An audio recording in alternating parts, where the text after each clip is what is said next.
Hey guys, tonight we're taking a soothing, slightly indigestion-inducing stroll down one of history's most dangerous alleyways, medieval junk food.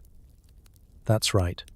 Forget everything you know about late-night pizza, gas station taquitos, or the slightly radioactive glow of a 7-Eleven Slurpee.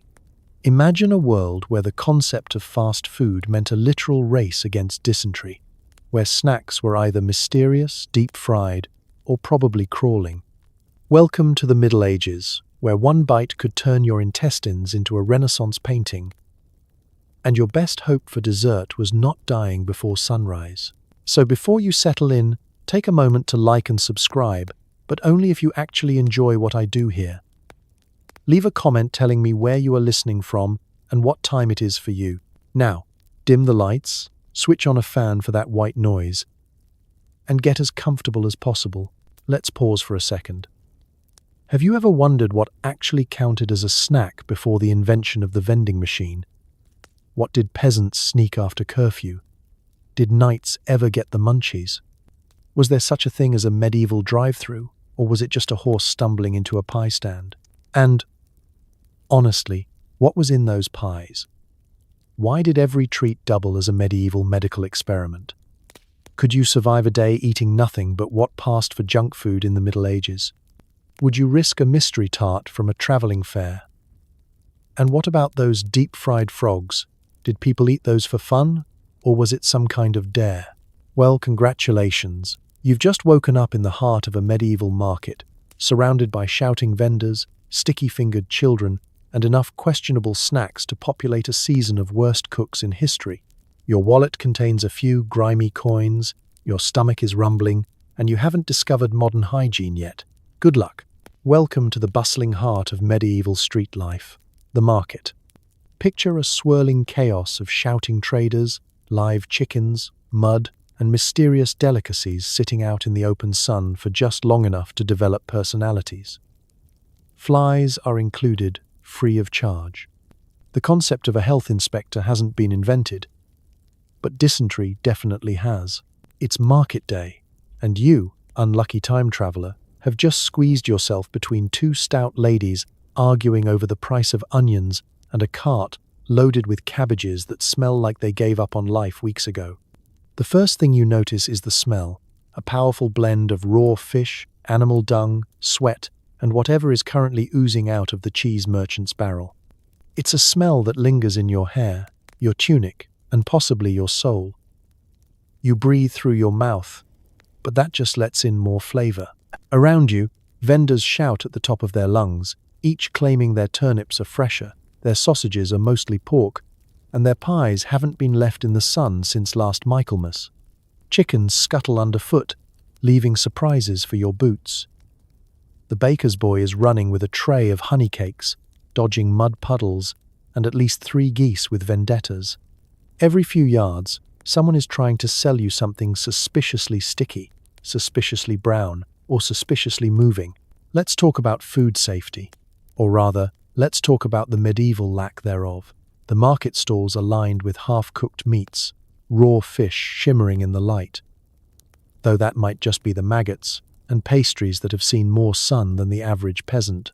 There's no refrigeration, no hand sanitizer, and definitely no use by dates. If it's not green, it's good to eat. If it is green, well, that just means it's got extra flavor. Penicillin hasn't been invented, but every medieval peasant is on the front lines of medical innovation, one bad oyster at a time. The market is the original reality TV show. You never know what you'll find, and the stakes are always life or bathroom. You sidestep a pail of wriggling eels, only to be offered a pie with a crust so hard it could double as building material. The pie seller leans in, winks, and tells you it's fresh, which in market terms means it was baked this week and only dropped in the dirt twice. If you want to know what's inside, you're braver than most. Mystery is half the seasoning.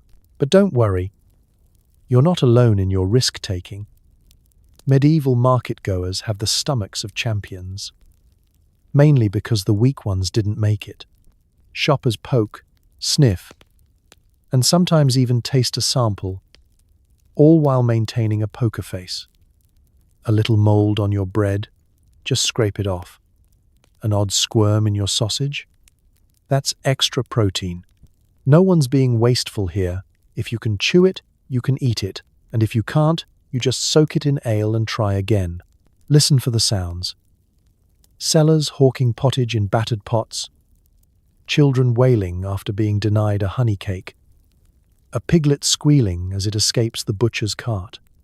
Above it all, the town crier reads off a new list of forbidden foods. Last week's deaths by bad shellfish have not gone unnoticed. Still, there's business to be done. You hand over a grimy coin for a wedge of cheese, hoping for the best, and move on before the flies beat you to it. By midday, the market is at its rowdiest. The air shimmers with heat and anticipation. Someone's goat just ate the apothecary's herbs, and the local friar is bargaining for eels. You marvel at the resilience of your fellow shoppers. Everyone is hungry, everyone is slightly desperate, and everyone is one bite away from being part of tomorrow's cautionary tale. Yet there's laughter, gossip, and a sense of shared risk. Survival, here, is equal parts luck and stubbornness. So, as you take your first tentative bite of street food, wondering if this will be the snack that ends you, remember. In the medieval market, food safety is mostly a suggestion, and bravery is just what you do to avoid starving. Good luck, and chew slowly. Ah, the humble meat pie, cornerstone of medieval snacking and, statistically, the leading cause of, oh no, what have I done? For a few pennies you could enjoy a crust filled with, well, something. Maybe pork, maybe pigeon, maybe regrets. If it's warm, it's a miracle. If it's moving, you get a free topping. Let's set the scene. You're standing in front of a bustling street vendor, the smell of baking pastry wafting through the air, delicious, until you realize it's doing heavy lifting to mask whatever's inside. The pie man grins with teeth that say, "Trust me, I eat my own merchandise and somehow survived." The sign above his stall claims hot meat pies, but the only thing hot is the competition between flies for first dibs. You hand over a grubby coin and accept your fate. The pie itself? It's a small, dense package, flaky on the outside, and surprisingly weighty, possibly due to the abundance of mystery filling or, if you're unlucky, a small stone baked in for texture. No one really knows what goes into these pies, and it's considered rude to ask. The less you know, the longer you live. Biting into it, the first sensation is crunch. Not pastry crunch, but something with more commitment. Could be gristle, could be a beak, could be a piece of last week's baker's thumb.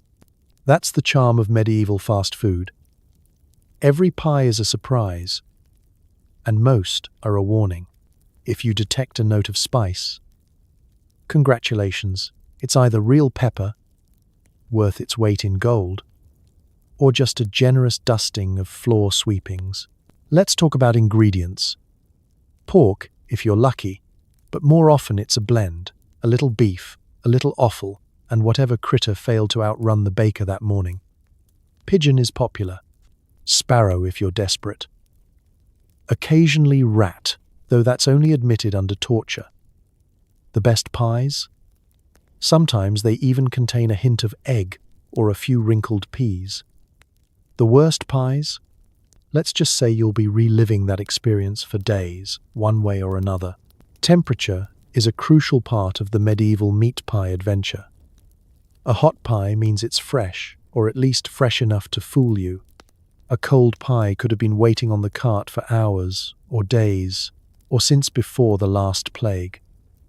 Pro tip: if your pie is sweating, run. If it's still steaming, eat fast and don't make eye contact with the seller. If it's icy in the middle but burnt on the outside, you've experienced the full spectrum of medieval heating technology. A fire on one side, raw panic on the other. As for seasoning, don't expect gourmet. Salt is valuable and rare. Pepper, as mentioned, is more precious than your teeth.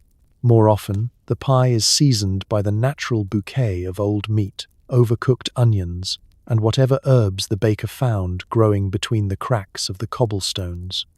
Sometimes there's a hint of sweetness, courtesy of a stray apple, a raisin, or something that was once an apple or a raisin, but now resists classification. Of course, there's always the gamble, what's living inside. Meat pies are not just a food group, they're a thriving ecosystem. Find a wriggling maggot? That's just proof it's fresh. Unlucky enough to spot a little movement? You've got yourself an artisanal experience. The crust was designed to keep the filling sealed in and pests out. But medieval technology has its limits. Even nobles couldn't entirely escape the risks. Their pies came in elaborate shapes, stuffed with peacock or swan or, if you're a true trendsetter, an entire live bird that jumps out when you cut in. Yes, medieval party tricks. Sometimes the only safe thing to eat was the joke. In the end, the meat pie is both a test and a testament to medieval resilience. Survive it, and you've earned the right to complain about fast food for the rest of your life.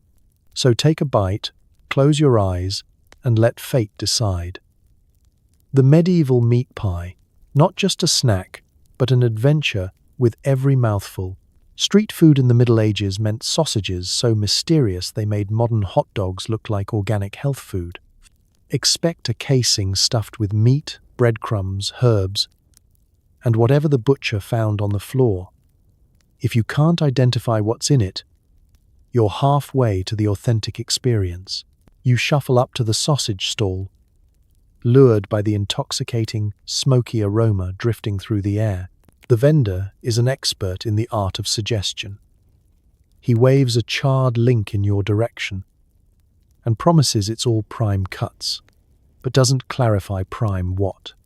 The fire hisses, the grease sizzles, and you suddenly find yourself reaching for a sausage before your brain can remember the last time you took a risk on street meat and regretted it for a week. Medieval sausages are the Swiss Army knife of cuisine.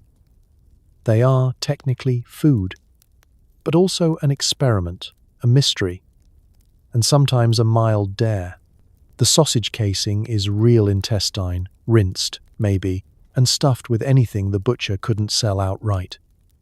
Leftover pork, beef, and, on a particularly creative day, the odd scrap of lamb, bird, or whatever didn't run away fast enough.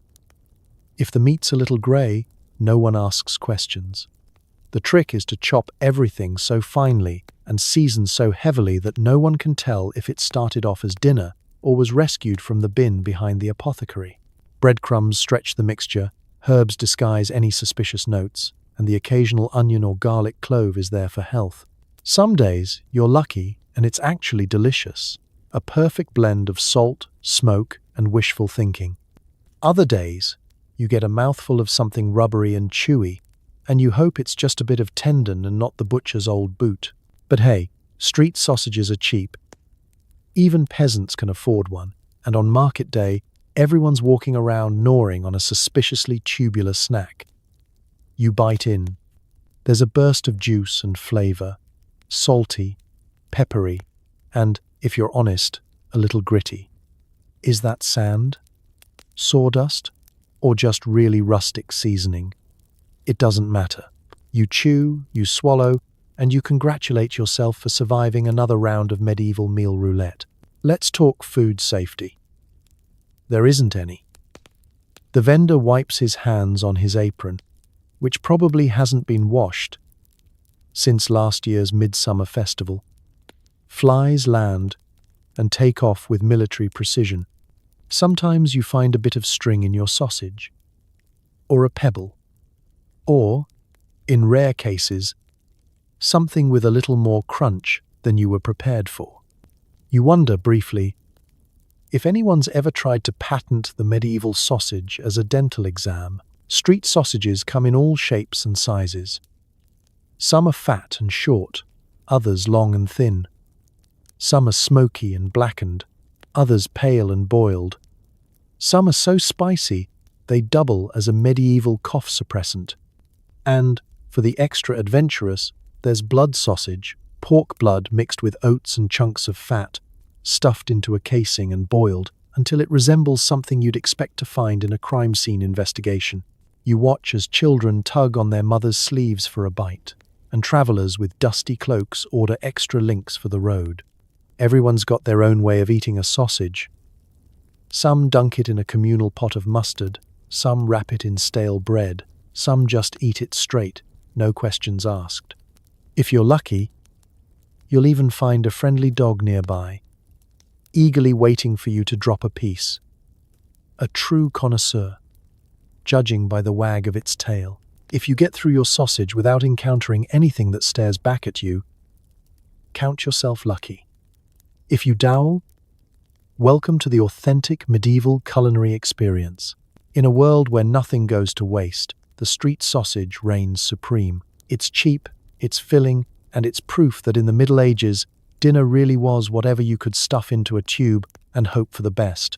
So, as you finish your snack, take a moment to appreciate your modern immune system, because in medieval times, every sausage was a surprise, and survival, as always, was the real main course.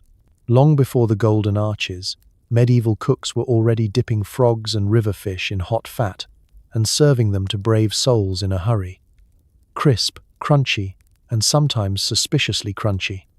If you hear a crunch, just hope it's the bones and not last week's frying oil.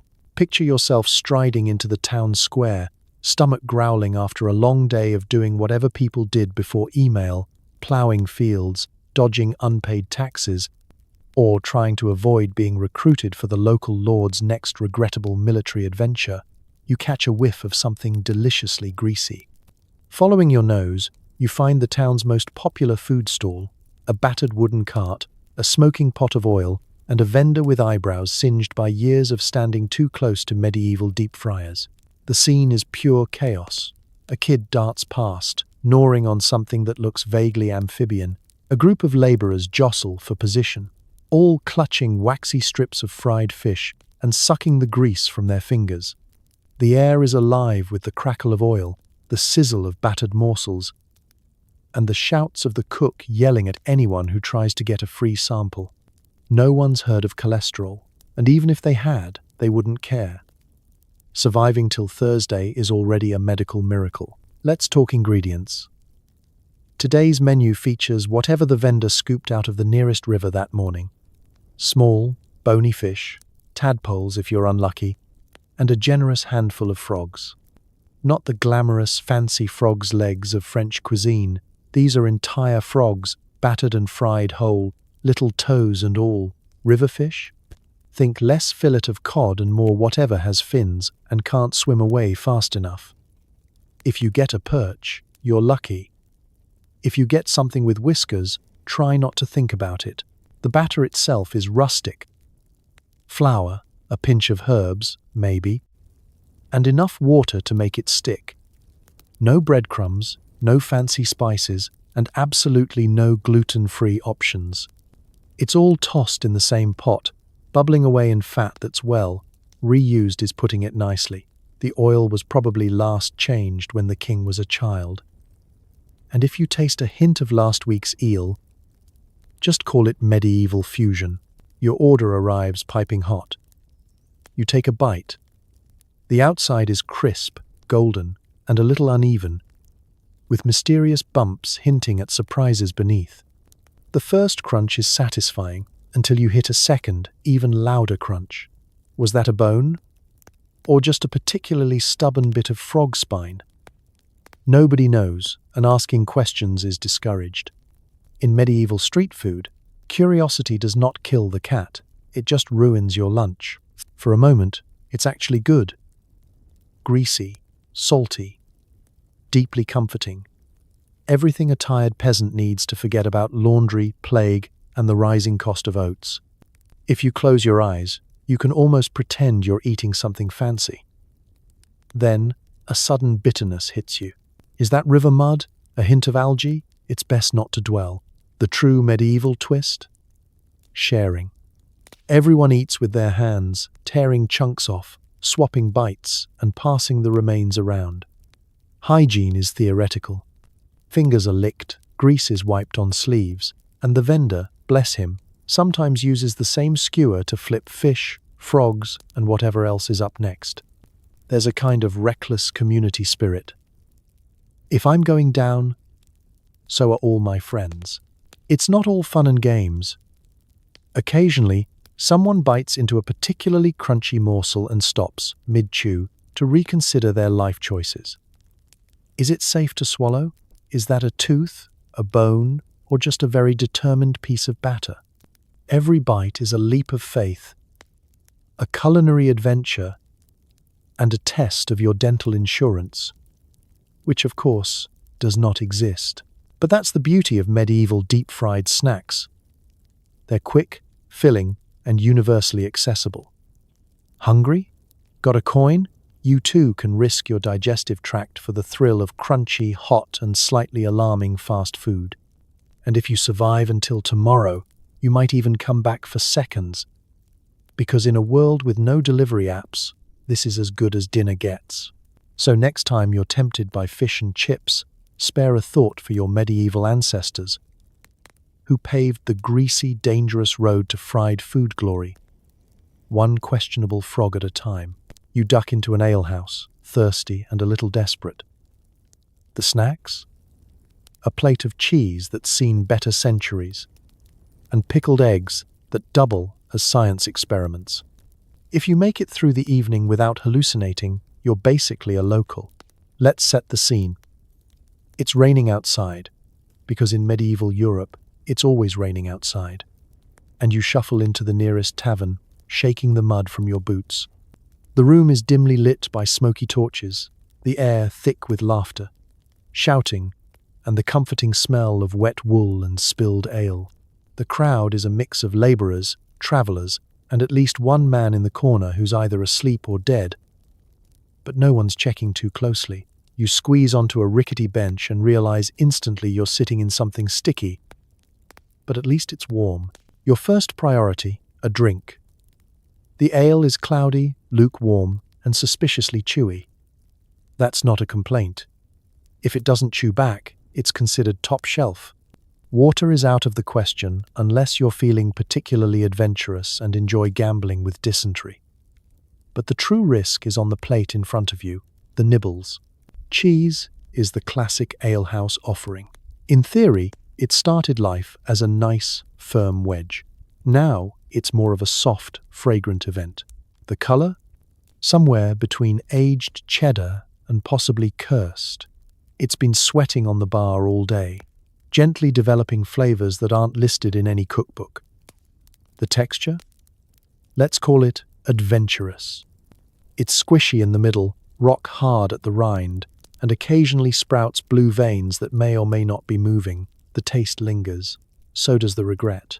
Next up, pickled eggs. Every alehouse has a giant jar, cloudy with brine and floating things that look like they once knew what a vegetable was. The eggs themselves are an off-white shade of alarm. Locals pop them into their mouths with confidence. For the uninitiated, it's a test of courage and jaw strength.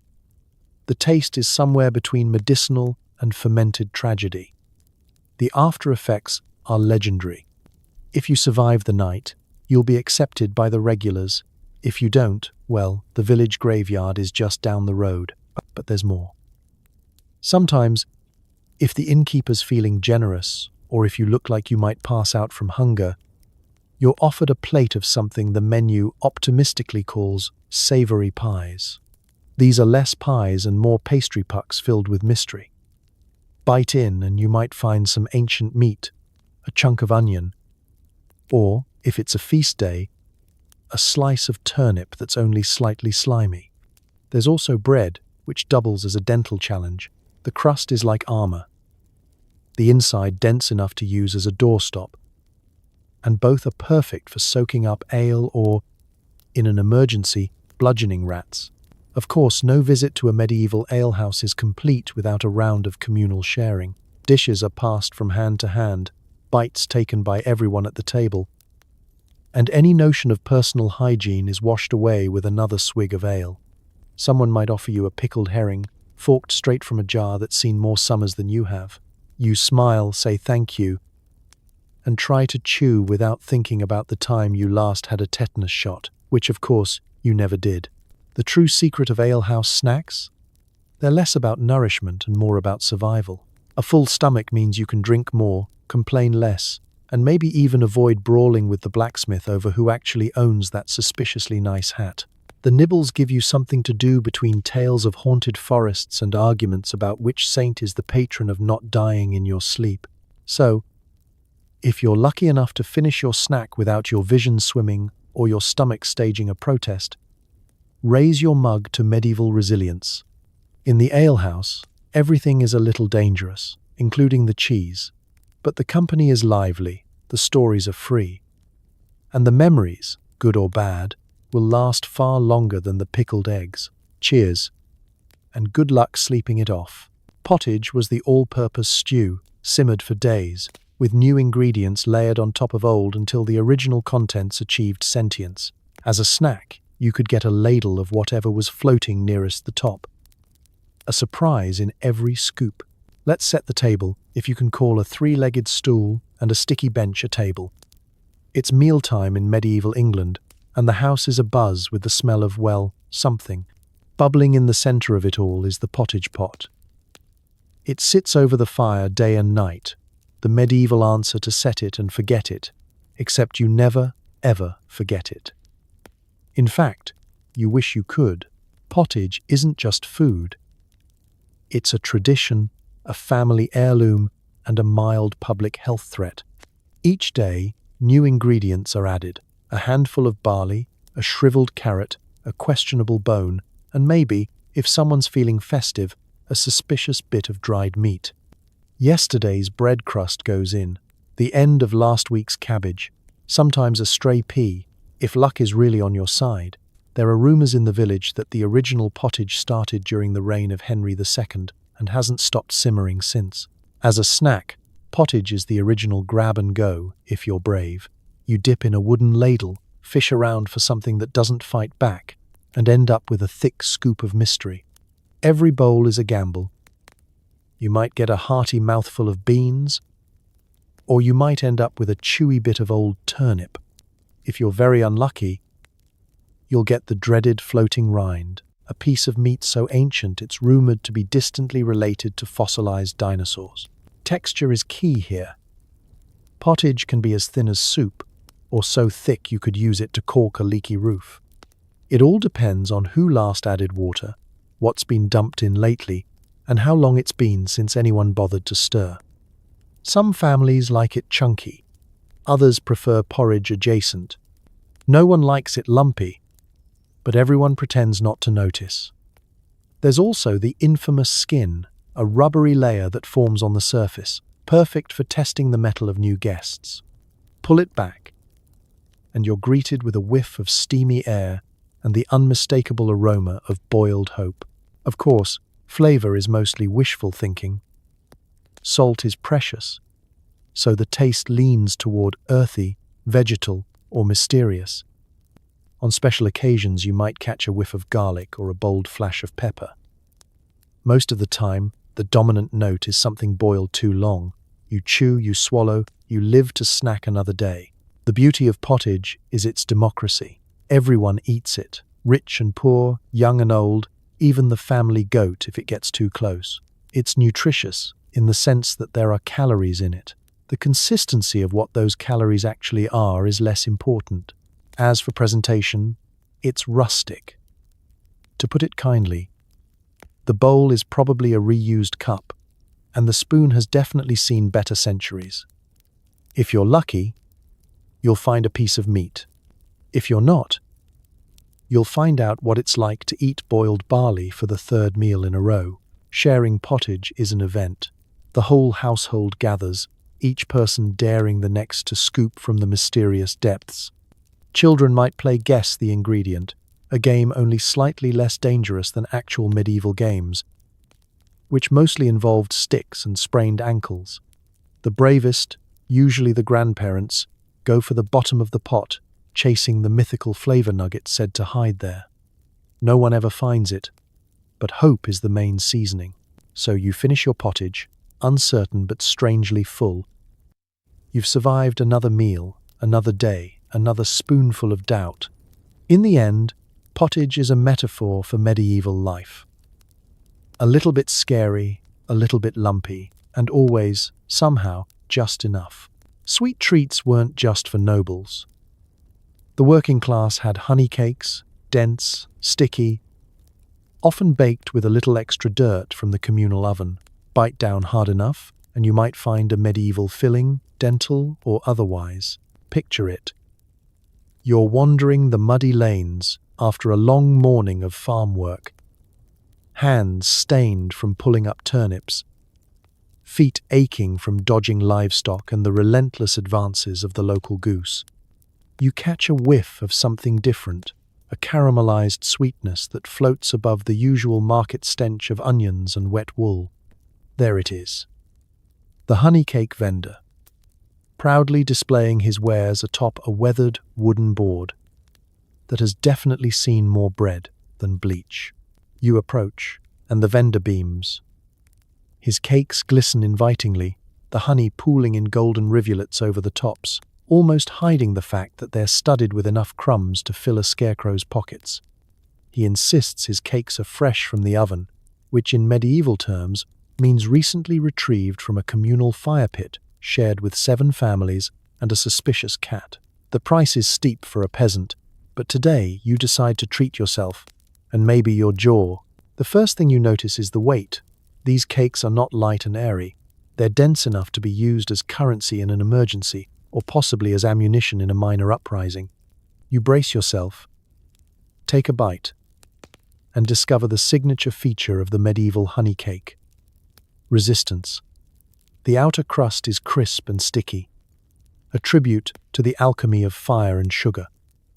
But lurking beneath is a chewy center so dense, it threatens to weld your molars together in holy union. But sweetness is sweetness, and for a medieval peasant, this is bliss. The honey isn't just a treat, it's a small miracle, a taste of luxury usually reserved for the upper classes. It's raw, floral, and just smoky enough to remind you that most beekeeping involves chasing angry insects out of hollow logs and hoping for the best. Sugar is still the stuff of fairy tales. But honey is local, and every sticky mouthful reminds you that bees are the unsung heroes of dessert. Of course, nothing in the Middle Ages is truly pure. Communal ovens are the social heart of the village, but they're also the main reason why most home-baked goods include bonus ingredients. You crunch down and, oh surprise, discover a tiny pebble or perhaps a fragment of last month's bread ground in from the baking stone. There's a hint of wood smoke, a dash of straw, and maybe, if you're extra unlucky, a hair of unknown provenance. The medieval palate is nothing if not forgiving. Texture aside, the cakes are functional. They keep you going through endless days in the field, and they last for weeks. Partly because no one, not even the family dog, can finish one in a single sitting. You share a bite with a neighbor, swap recipes, there's only one. Flour, honey, and whatever survives the oven. And then trade ghost stories about old Bess, the village baker rumored to have lost a tooth in her own batter. If you're especially lucky, your honey cake might be studded with a few rare treats. A walnut, a dried currant, or even a shred of preserved apple. On holy days, some bakers get ambitious and add a sprinkling of ground ginger, assuming they haven't pawned the spice for a new pair of socks. Most days, though, the cakes are unadorned. The reward is in the honey, the crunch, and the feeling that, for just a moment, you're eating like royalty, even if your royalty has to spit out a pebble or two. So you finish your treat, teeth tingling and spirits lifted. Medieval honey cakes might not win any patisserie awards, but in a world where sweetness is scarce and dessert is a luxury, they're a hard-earned treasure. And if you chip a tooth, well, at least you've got a story for next market day, just another badge of honor from the Middle Ages' original energy bar. Seasonal fruit wrapped in pastry, sold by cheery vendors. Sounds safe, until you realize half the apples are fermented, the other half are worm-rich, and the dough was kneaded by hands that haven't seen soap since last harvest. Imagine yourself strolling through the market, eyes caught by a basket of golden brown pasties glistening in the weak sun. The vendor waves, flashing a smile that's missing more teeth than it has. He gestures to his array of fruit-filled parcels, each one promising a taste of summer, a brief moment of sweetness, and just maybe a mild digestive gamble. You hand over your coin and receive a still warm pasty, its crimped edges uneven and dusted with a suspicious white powder that could be flour or the ghost of last year's mildew. You take a sniff. There's a heady aroma of overripe fruit, yeasty dough, and just a hint of what can only be described as ambition. Fruit pasties, after all, are the great medieval equalizer. A snack for the masses, an affordable luxury for peasants, and a way for bakers to offload fruit that's, let's say, past its prime. The first bite is surprising. Maybe you luck out and get a sweet burst of apple, cooked down to jammy perfection. Maybe it's tart plum, or a slice of pear that's managed to survive without a single wormhole. A miracle worthy of a village festival. More often, you hit a pocket of fermented surprise. A chunk of fruit so boozy it could pass as a failed cider experiment. In that moment, you realize why everyone at the market is so cheerful. It's not the pasties, it's the alcohol content. If you're really lucky, or unlucky, depending on your sense of adventure, you might encounter the classic protein bonus. That's right, a little worm or beetle hidden away in the folds of your filling. In medieval times, it's not a cause for alarm, it's just extra sustenance. You glance around. No one bats an eye. In fact, some people seem to be checking their own pasties for similar surprises, secretly hoping for the additional calories. Waste not, want not. Let's talk about the dough. This is not your grandmother's flaky pastry. Medieval dough is hearty, sturdy, and occasionally the texture of lightly sanded wood. It's kneaded by hands that spend their days digging potatoes, herding sheep, and only occasionally meeting water for ceremonial purposes. You crunch through the crust, imagining each granule of dirt as part of the authentic rustic experience. It's filling, at least, and if you're clever, you can use the leftover crust as a handy dish scrubber or an emergency building material. Still, there's something charming about fruit pasties. They're the closest most peasants ever get to dessert. For a moment, you're not just gnawing on dough and dubious apples.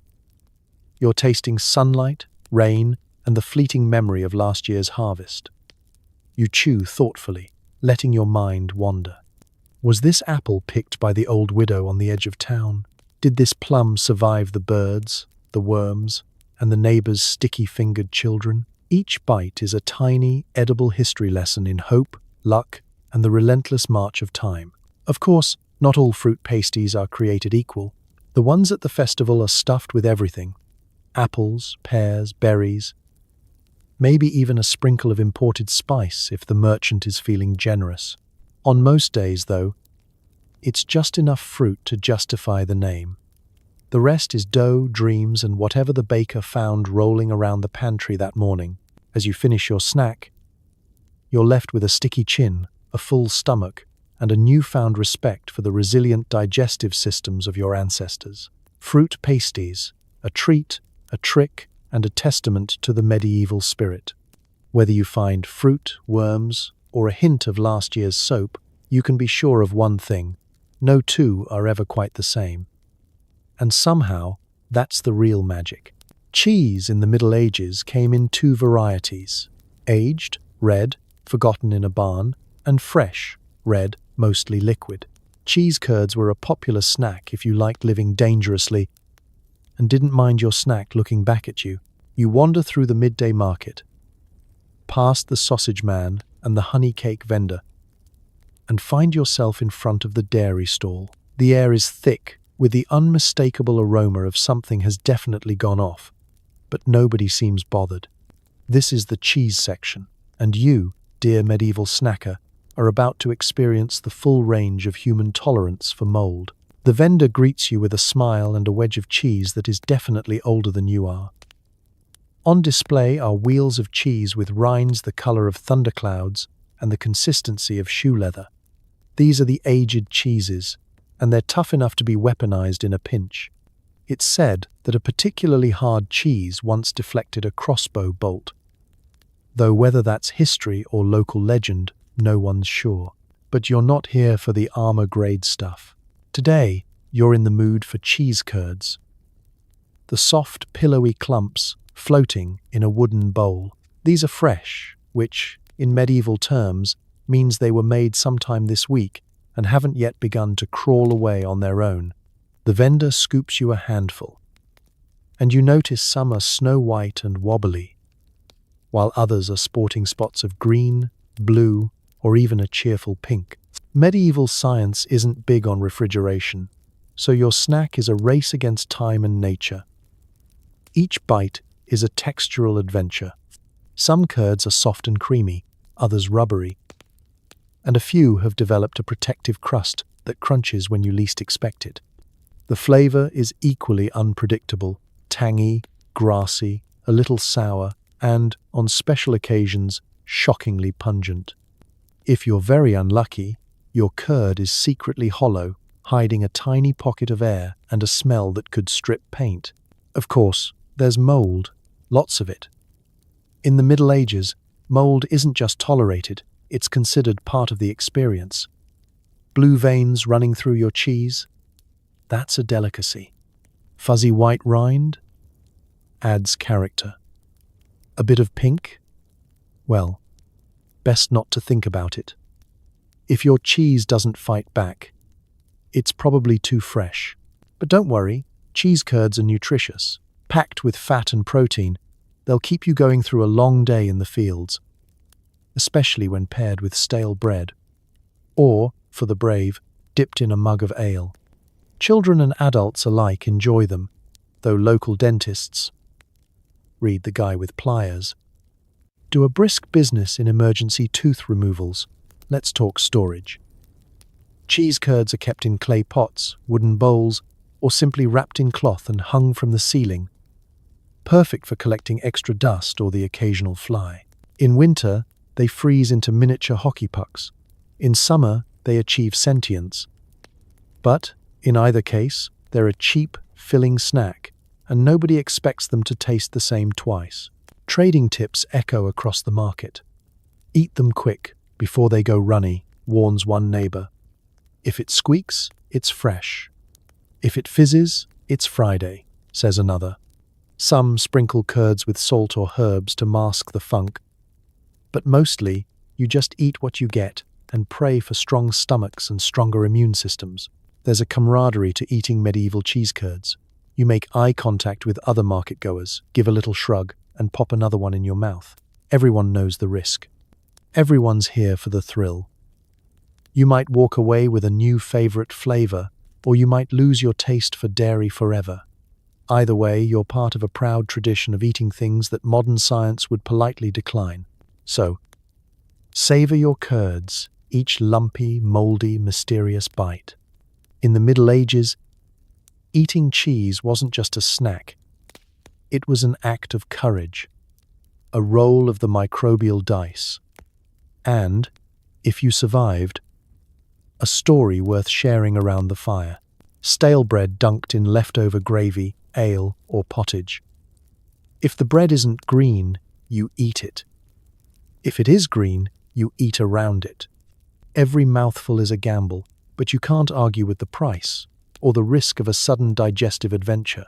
Picture yourself at the humble wooden table of a medieval peasant cottage. The fire is low, casting shadows that dance along the soot-stained walls, and your only utensil is a spoon so warped it doubles as a conversation starter.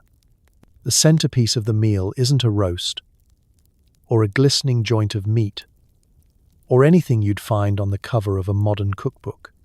It's bread, yesterday's, last week's, possibly last month's, depending on the financial situation of your household and the relative generosity of the local baker. In the Middle Ages, bread is not just food. It's a survival tool, a doorstop, a weapon against small rodents, and, at least once, the centerpiece of a village cricket match.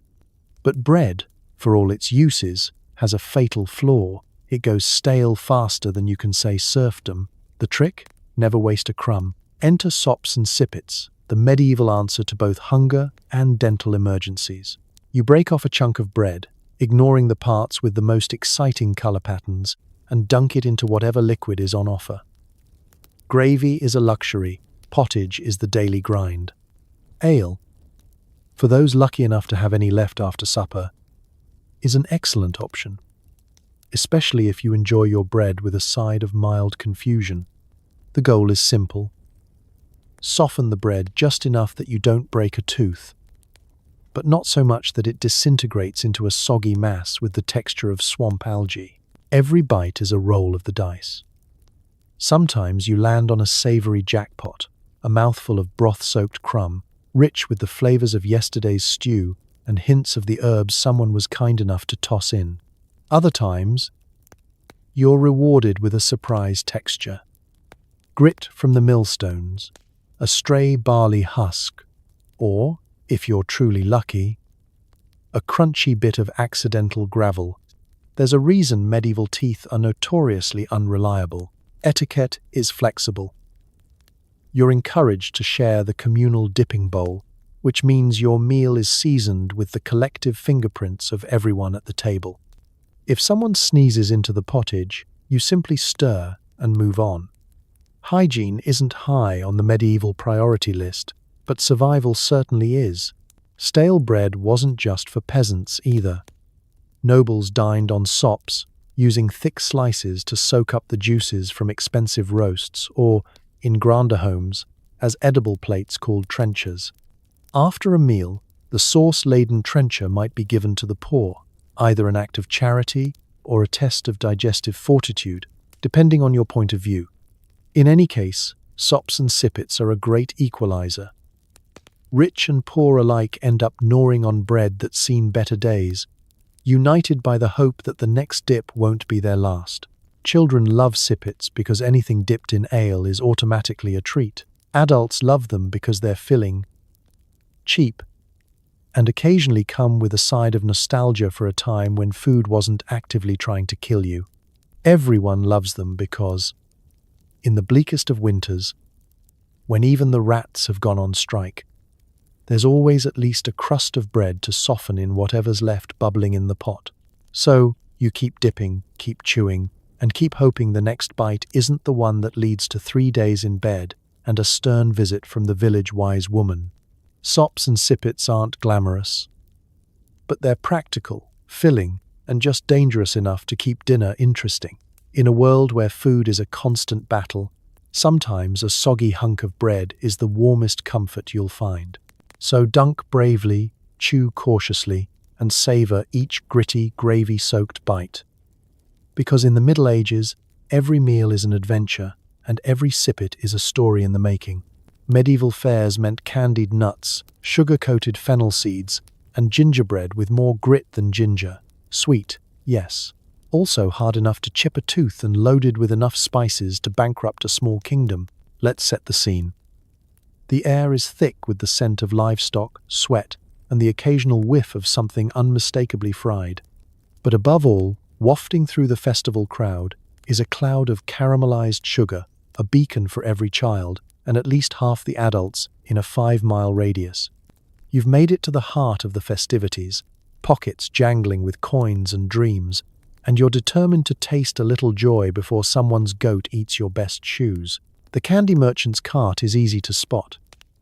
It's covered in bright ribbons, slightly sticky from last year's fair, and surrounded by a pack of children in various stages of negotiation and mild despair.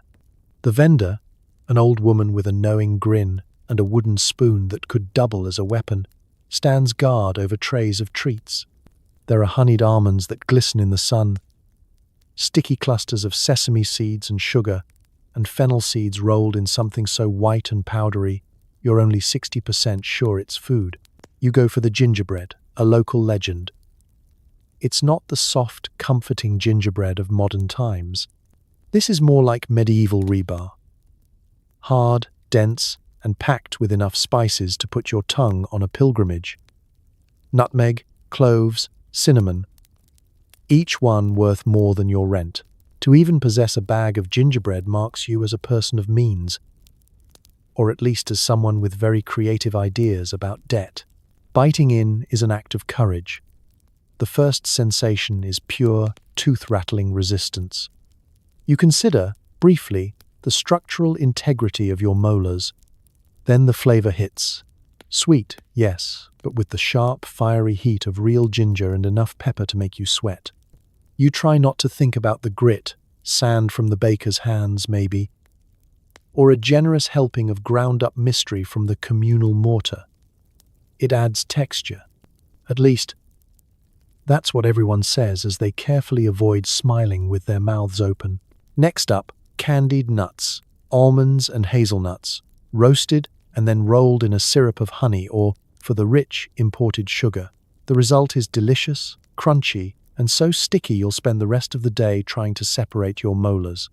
Children clutch little cones of them, faces and fingers shining, blissfully unconcerned about the impending sugar crash or the threat of medieval dental care. Basically a guy named Jeff with a chisel. And then there are the fennel seeds. Tiny, sweet, and surprisingly spicy.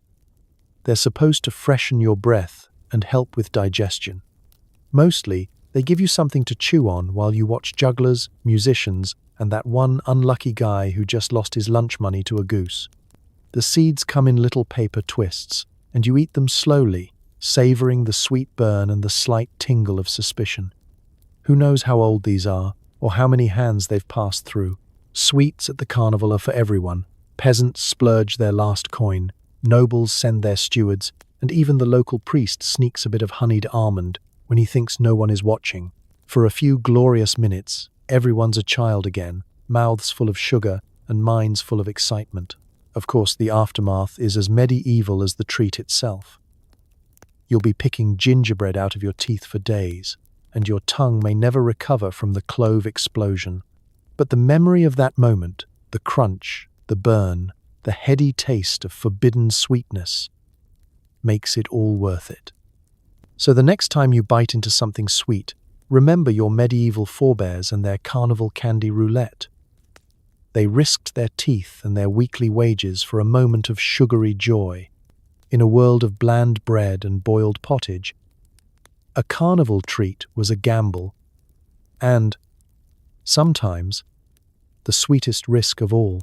Pickling was a way to preserve food, but also a way to intensify flavor to weapon-grade levels.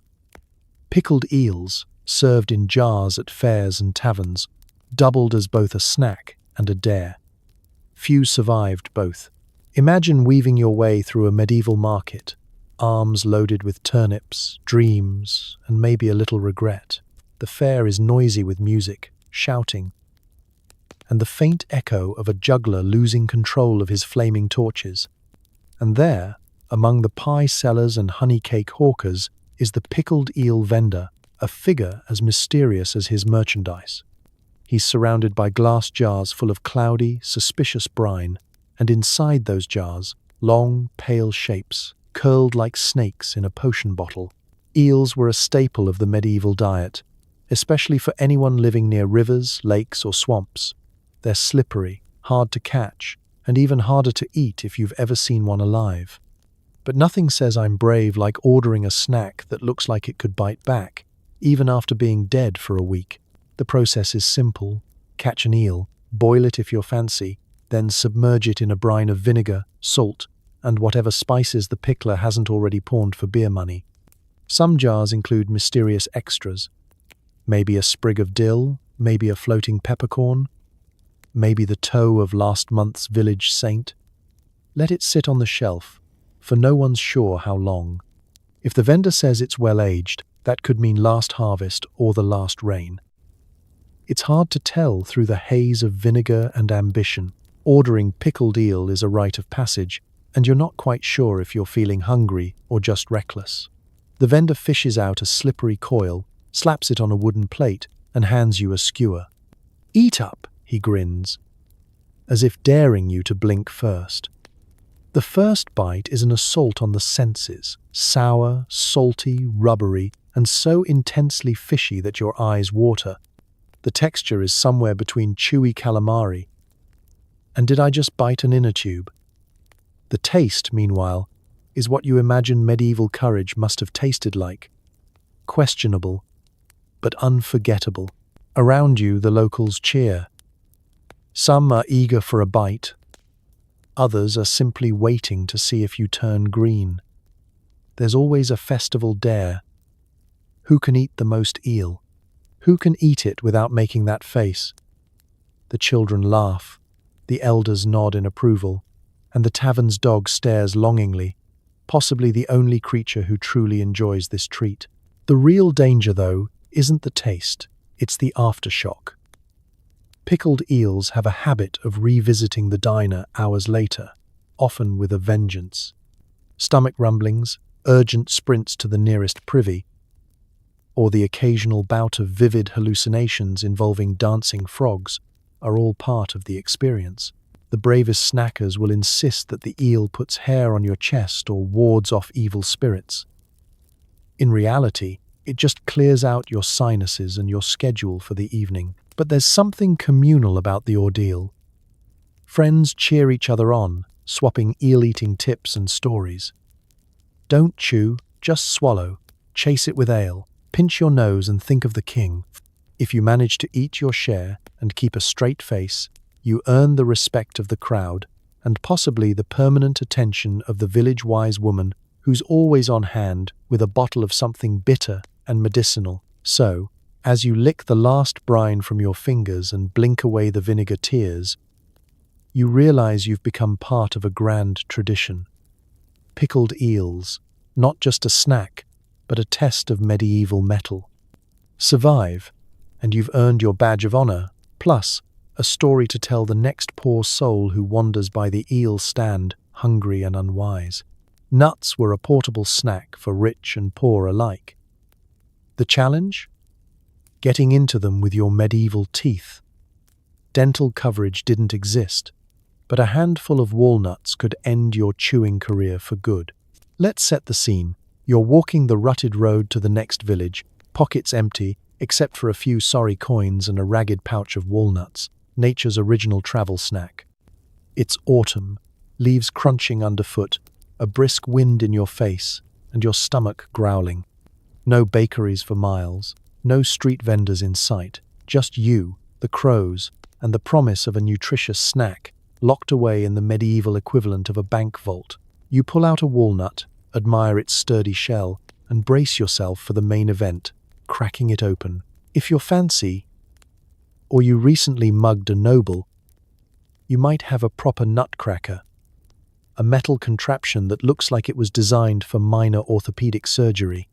Most folks, though, use whatever's at hand, a rock, a boot heel, or, for the truly daring, their own teeth. You give it a try. The walnut wins every time. There's a reason medieval dentistry was mostly a matter of prayer and pliers. Teeth were expected to be multi-tools, open nuts, pull nails, hold twine, gnaw through last week's bread. Every time you attempt a walnut, you gamble with your molars. One unlucky chomp, and you might be scheduling a consultation with the village barber surgeon, also known as the guy who cuts your hair and, if necessary, extracts the results of your snacking mishaps with a rusty hook.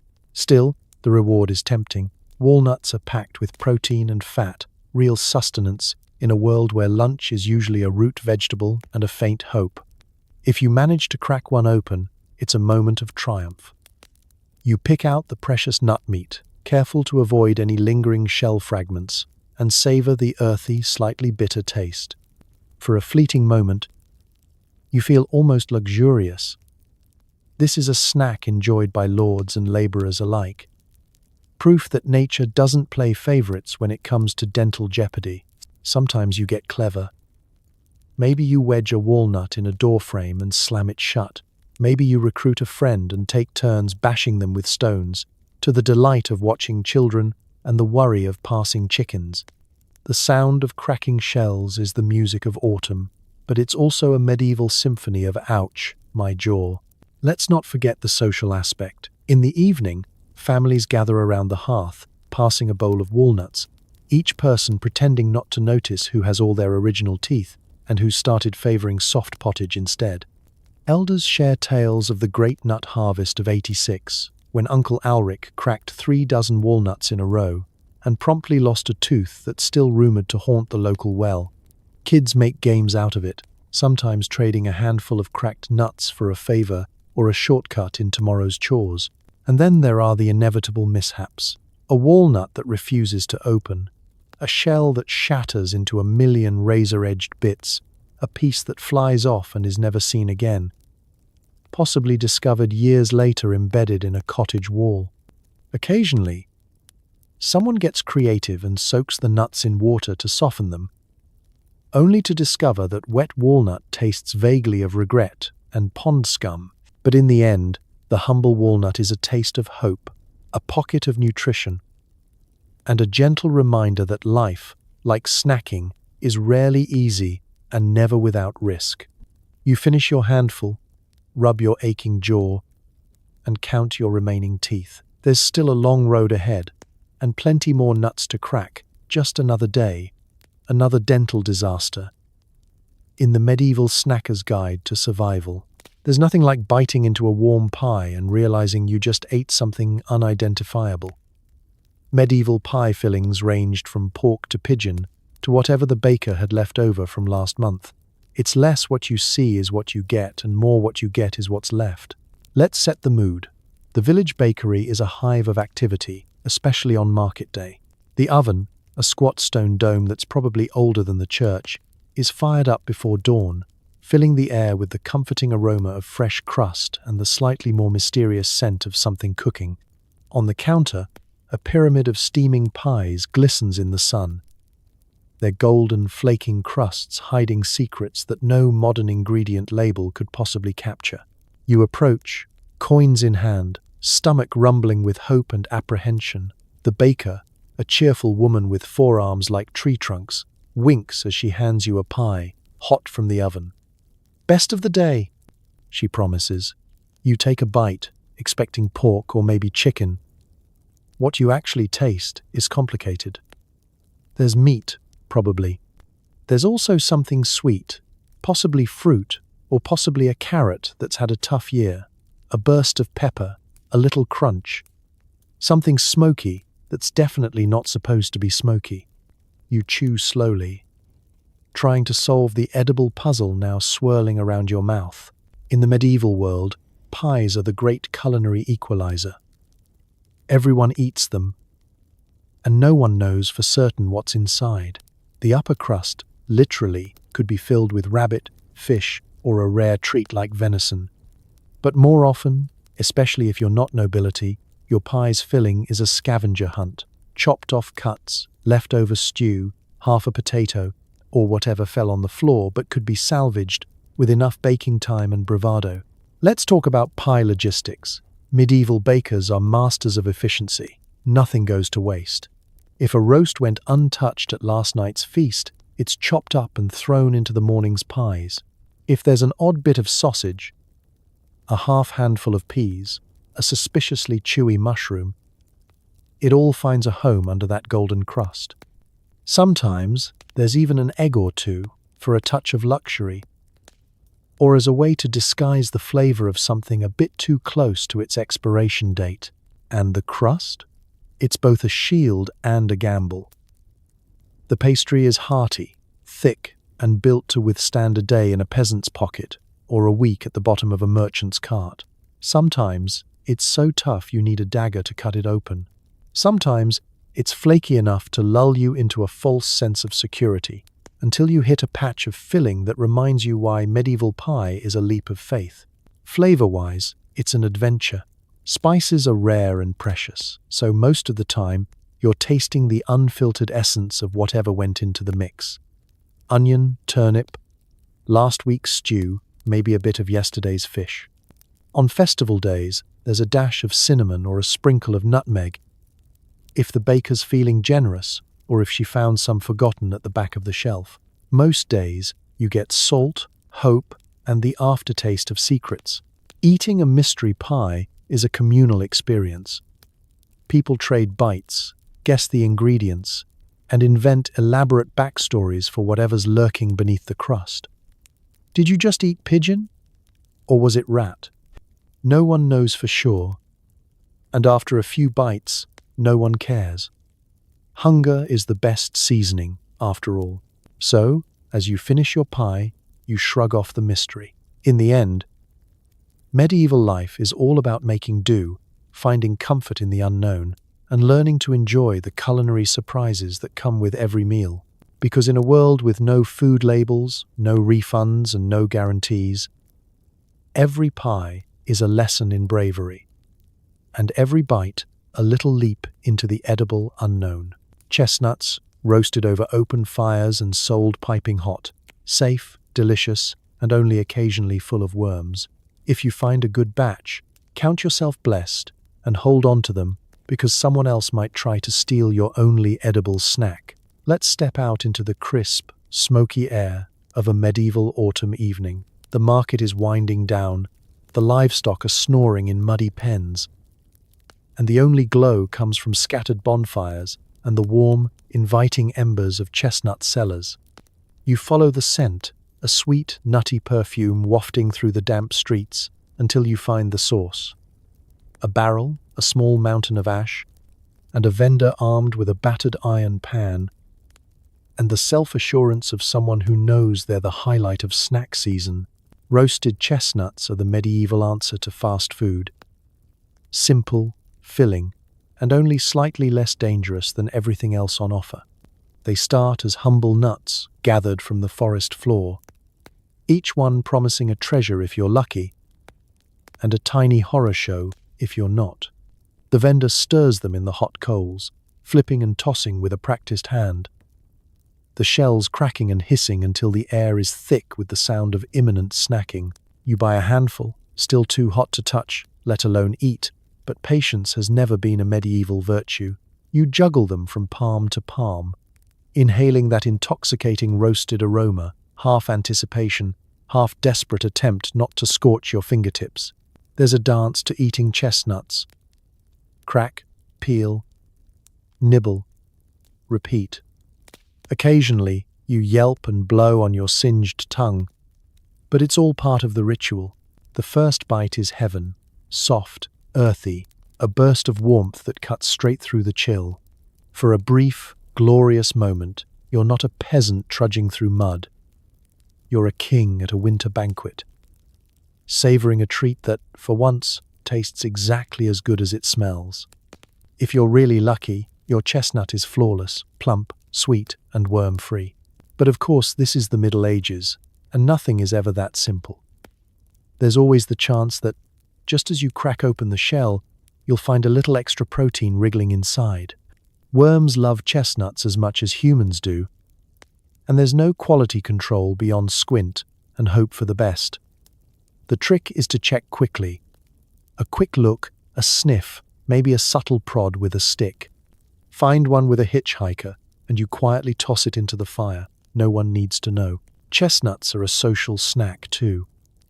Gathered around the fire, people swap gossip and stories while trading chestnuts like tiny edible coins. There's always someone trying to sneak a few from your pile, children with sticky fingers, neighbors with creative distractions, even the vendor if you're not watching closely enough. It's a medieval trust exercise. Guard your snack or go hungry. Sometimes the chestnut seller ups the ante, offering special festival batches spiced with cinnamon or honey, assuming he can afford such luxuries or hasn't already eaten the profits. On feast days, roasted chestnuts might even be handed out at church doors, a rare moment of charity where everyone lines up, from barefoot children to suspiciously well-fed monks. Of course, the queue is a battleground. Shoving is expected, and elbows are sharp. The quickest, and sometimes the dirtiest, walk away with the most. In a world where nearly every snack is a gamble, chestnuts stand out as a comfort, warm, nourishing, and usually less likely to cause an existential crisis. They're proof that, once in a while, medieval life offered a small, reliable pleasure. And if you manage to get through your batch without biting into something that squirms, consider it a minor miracle.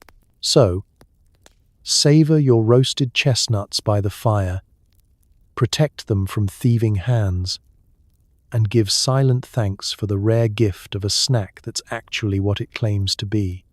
In the grand lottery of medieval cuisine, this is about as close as you'll get to a guaranteed win. No medieval snack was complete without the background music of a slightly inebriated minstrel juggling for spare coins. The laughter helps, but mostly as a distraction from the questionable food. Picture the scene. You're perched on a wobbly market bench, chewing thoughtfully on something that may or may not have started life as bread. And suddenly, the unmistakable twang of a lute cuts through the hum of haggling and the clatter of wooden cups. A figure in mismatched hose and a hat with more feathers than sense weaves through the crowd. Lute slung low, eyes bright with the mischief of someone who's just finished the last of the tavern's cheap ale at breakfast. He's not alone. The medieval market is a stage, and entertainers are everywhere. Jugglers tossing battered apples, acrobats somersaulting through puddles, and storytellers spinning tales that are, at best, mostly true. Children gather in tight knots, faces sticky with honey cake, while adults pretend they're not interested, only to snort with laughter when the jester makes fun of the local tax collector's unfortunate haircut. There's method to this madness. Eating in the Middle Ages is a leap of faith. Every mouthful is a question, and every answer comes with a potential visit from the village-wise woman and her collection of mysterious remedies. But laughter, as it turns out, is the medieval version of antacid.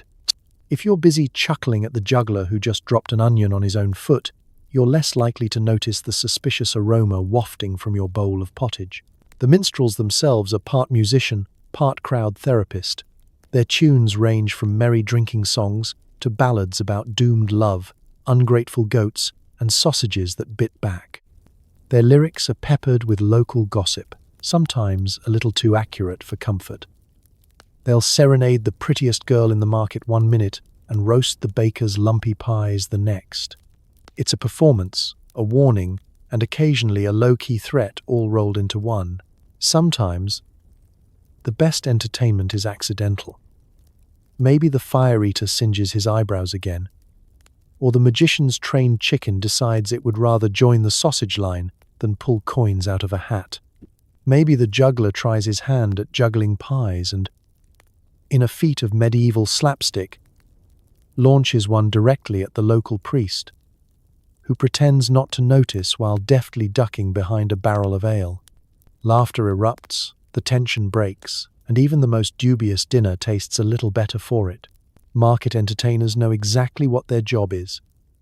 Keep spirits high, keep coin purses open, and keep everyone's mind off the texture of their cheese curds. For a few coppers, you can request a tune, a joke, or a biting insult aimed at your neighbor. If the jester's in a good mood, you might even get a custom song about your own questionable haircut or your legendary bravery in surviving last week's mystery pie. There's a certain solidarity that comes from laughing together at the absurdity of daily life.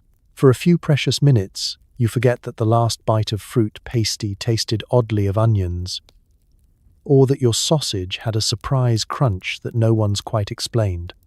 Laughter is contagious, and so, unfortunately, are most other things in the market. But at least this one leaves you feeling lighter. As the sun sets and the entertainers pack up their props and half-mangled juggling balls, you finish your meal with a sense of gratitude. Maybe your dinner wasn't delicious, or even entirely safe. But for a little while, it didn't matter. You laughed, you sang, you watched a grown man juggle poultry, and you survived another medieval market day, one giggle and one questionable snack at a time. In a world where every meal is an adventure, sometimes the best digestive aid is a good belly laugh. Spiced breads were the ultimate medieval luxury, often loaded with cinnamon, ginger, and enough pepper to make you question reality. The price? 1 month's wages and a digestive tract that may never recover. Let's paint the picture. It's a feast day, and the market is buzzing with anticipation. Everyone's dressed in their finest, meaning tunics that only have a couple of patches and boots that are more leather than whole. You drift toward a table surrounded by a crowd of wide-eyed peasants and a few swaggering nobles. There, gleaming in the faint sunlight, are loaves of spice bread, the snack equivalent of a medieval winning lottery ticket. The scent hits you first, warm, sweet, and shockingly complex for an era when most cooking just involves boiling things until they surrender.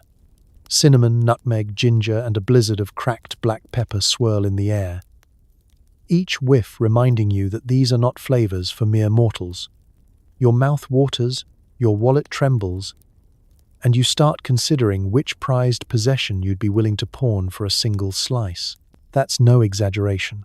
Spices in the Middle Ages are so valuable that they're sometimes counted as currency, and you can absolutely pay your rent with a few pinches of cinnamon, assuming your landlord doesn't just eat it on the spot.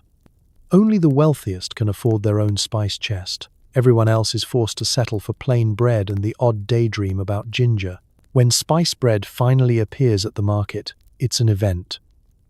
The loaves are golden brown, dusted with sugar or honey, and so aromatic you can smell them from across the square. People form queues that make modern Black Friday look tame. And there's a polite but determined jostling for position. Children are hoisted onto shoulders for a better look. The town priest eyes the loaves like he's about to deliver a sermon on the dangers of envy. You finally get your hands on a slice. It's dense, rich, and flecked with bits of ginger and candied peel if the baker was feeling generous. The first bite is an explosion of heat and sweetness, followed by a slow, sneaky burn from the pepper. It's delicious, intoxicating, and slightly alarming. Your tongue tingles, your lips numb, and your eyes water as you realize that medieval bakers never heard of moderation. There is no pinch of spice. There is only dump the whole barrel in and hope for the best. The experience is not without its hazards. The bread, dense with honey and spice, sits in your stomach like a brick made by a very ambitious mason. The pepper works its way through your system with the subtlety of a marching army. You contemplate your life choices, briefly wonder if there's such a thing as too much cinnamon, and then help yourself to another bite anyway. Because when will you get another chance? Of course, everyone has an opinion on the best way to eat spice bread. Some dunk it in ale to soften the edges, others nibble it slowly, savoring each mouthful and risking the wrath of hungry neighbors. Children try to sneak extra pieces and wind up sneezing for half an hour. The wise keep a mug of small beer nearby for emergencies, while the truly reckless just go back for seconds. Even the after effects are a badge of honor. Survive a loaf of spice bread without breaking a sweat or needing the local wise woman to rebalance your humors, and you earn bragging rights for the rest of the year. Some claim that enough ginger will cure what ails you. Others are convinced it just gives you more creative dreams about flying turnips and dancing monks.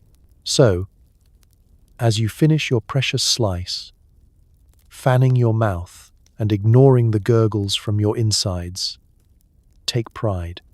In the world of medieval snacks, spice bread is the crown jewel, a rare, fiery, wallet-crushing indulgence that proves sometimes pain and pleasure really do go hand in hand. Sugar was a luxury, but when you got your hands on a chunk, you gnawed on it like a rat on a treasure chest. The resulting rush was glorious, and sometimes followed by a swift trip to the barber surgeon. Imagine wandering the market and spotting, among the stalls of turnips, onions, and battered shoes, a gleaming, impossible sight, a sugar loaf. It stands on the merchant's table like a holy relic, conical, wrapped in fine cloth, and guarded more closely than the Lord's own silverware. You approach reverently, knowing this is the medieval equivalent of winning the lottery. For most peasants, the only sugar they ever taste is what's left behind when a noble's feast is cleared, if they're lucky enough to lick the spoons. But today, the sugar merchant is in a generous mood. or perhaps a little tipsy from sampling his own stock. The process of acquiring sugar is itself a spectacle. The merchant chips off a chunk with a hammer and chisel, sending tiny shards flying, a few immediately snatched up by local children who scatter like mice. You hand over a coin worth more than a week's work, your hands trembling with the giddy excitement of a person about to consume something truly forbidden. The moment you put the sugar in your mouth, everything changes. The sweet, granular crystals dissolve slowly on your tongue, sparking a feeling so intense you briefly wonder if you've ascended to another plane of existence. For just a second, you forget your shoes are leaking and your back is permanently bent from a lifetime of digging up root vegetables. There's a reason sugar was once considered a medicine and, for the truly ambitious, an aphrodisiac. Your brain is convinced you've just found the elixir of life. Your dentist, if you had one, would disagree. Sugar in the Middle Ages isn't just for eating, of course. It's a status symbol, a way to show off wealth at feasts. Nobles order their cooks to fashion sugar into elaborate sculptures, castles, swans, and if the local lord has a sense of humor, little edible pigs. Some host entire subtleties, courses devoted entirely to sugar art. The guests, dazzled, are more likely to gnaw a finger off the sculpture than admit they don't know which end to start with. If you're peasant adjacent, you might be given the sugary scraps when the party is over, assuming you're quick and can dodge the kitchen boys. For most, though, sugar is medicine. Feeling tired? Take a bite. Suffering heartbreak? Sugar. Need to impress a new in-law? Offer a little nibble, then watch their eyes widen. The downside? Sugar is so rare that the average peasant's yearly consumption can be measured in grains, not grams. And if you overindulge, well, prepare for the medieval version of a sugar crash, heart palpitations, the shakes, and, for the particularly unlucky, a trip to the barber, surgeon, who will recommend leeches, a cold compress, and less excessive delight. Parents tell children stories of the legendary sugar rush, in which a baker's boy once ate 2 bites and spent the afternoon climbing the bell tower, reciting psalms backward. Local wise women claim sugar can cure melancholy, if administered carefully. The only real side effect, they say, is a lifetime of longing for more. For the rest of the village, sugar dreams remain just that, dreams. So, as you savor your hard-won crystal, clutching it like a dragon hoarding treasure, remember, you're living the sweet life. At least for a moment. The taste lingers as the market crowd swirls around you, and you realize why sugar is for the 1%. It's expensive, addictive, and sure to bring a smile, and maybe, just maybe, a slightly frantic dash to the local healer. In the end, sugar is the ultimate medieval fantasy, pure, rare, and capable of making you believe, if only for a little while, that life isn't just about mud and turnips. Sweet dreams, indeed. With water being dangerous, medieval folk turned to ale and mead, sometimes thick enough to chew. As a snack, it's filling. As a beverage, it's a wild card. Drink enough, and you might forget what you just ate. Picture the scene. It's the middle of a long workday. Your mouth is drier than your sense of hope, and your only choices are the questionable water from the village stream or a tankard of something frothy from the local tavern. Spoiler, you're choosing the tankard, and so is everyone else. In the Middle Ages, water is basically a liquid lottery. It could be clean, it could be home to a whole ecosystem of things you don't want to meet. So instead, people start their mornings, and often end their evenings, with a mug of ale, small beer, or mead, sometimes with the consistency of oatmeal, and sometimes with the flavor to match. Ale is the bread and butter of medieval hydration. It's brewed in great, steaming vats, poured into barrels that have probably seen more lives than the local priest, and ladled out by the pint to men, women, and children alike. That's right, kids drink beer too. But before you picture tiny children stumbling home from daycare, Remember, this is small beer, barely alcoholic, but still safer than a glass of peasant filtered pond water. For the adventurous or wealthy, there's mead, fermented honey, water, and, if you're lucky, a handful of herbs. It's sweet, heady, and strong enough to make you forget your neighbor's goat just ate your washing. Mead is a celebration drink, reserved for weddings, holidays, or those rare days when you accidentally find an extra coin behind the bread box. But even the humble ale can get creative, sometimes brewed with herbs, berries, or whatever the brewer accidentally dropped in and decided not to fish out. The consistency of these beverages? Let's just say filtration is more of a concept than a practice. Ale might come with a layer of floating barley, mysterious clumps of yeast, or a surprise slug, extra protein if you're desperate. Mead could be thick and sweet, so syrupy you might need a spoon. There's a popular saying, if you can pour it, you can drink it. If you have to chew it, consider it soup. Drinking is a social affair. The tavern is the heart of the village, where news is swapped, grievances are aired, and spontaneous singing competitions break out at the drop of a hat or a tankard. You gather around a rough-hewn table with friends and strangers, each clutching a mug that's seen more use than the local plough. You toast, you laugh, you share suspicious glances when someone starts hiccuping halfway through their story. Hangovers, naturally, are a medieval constant.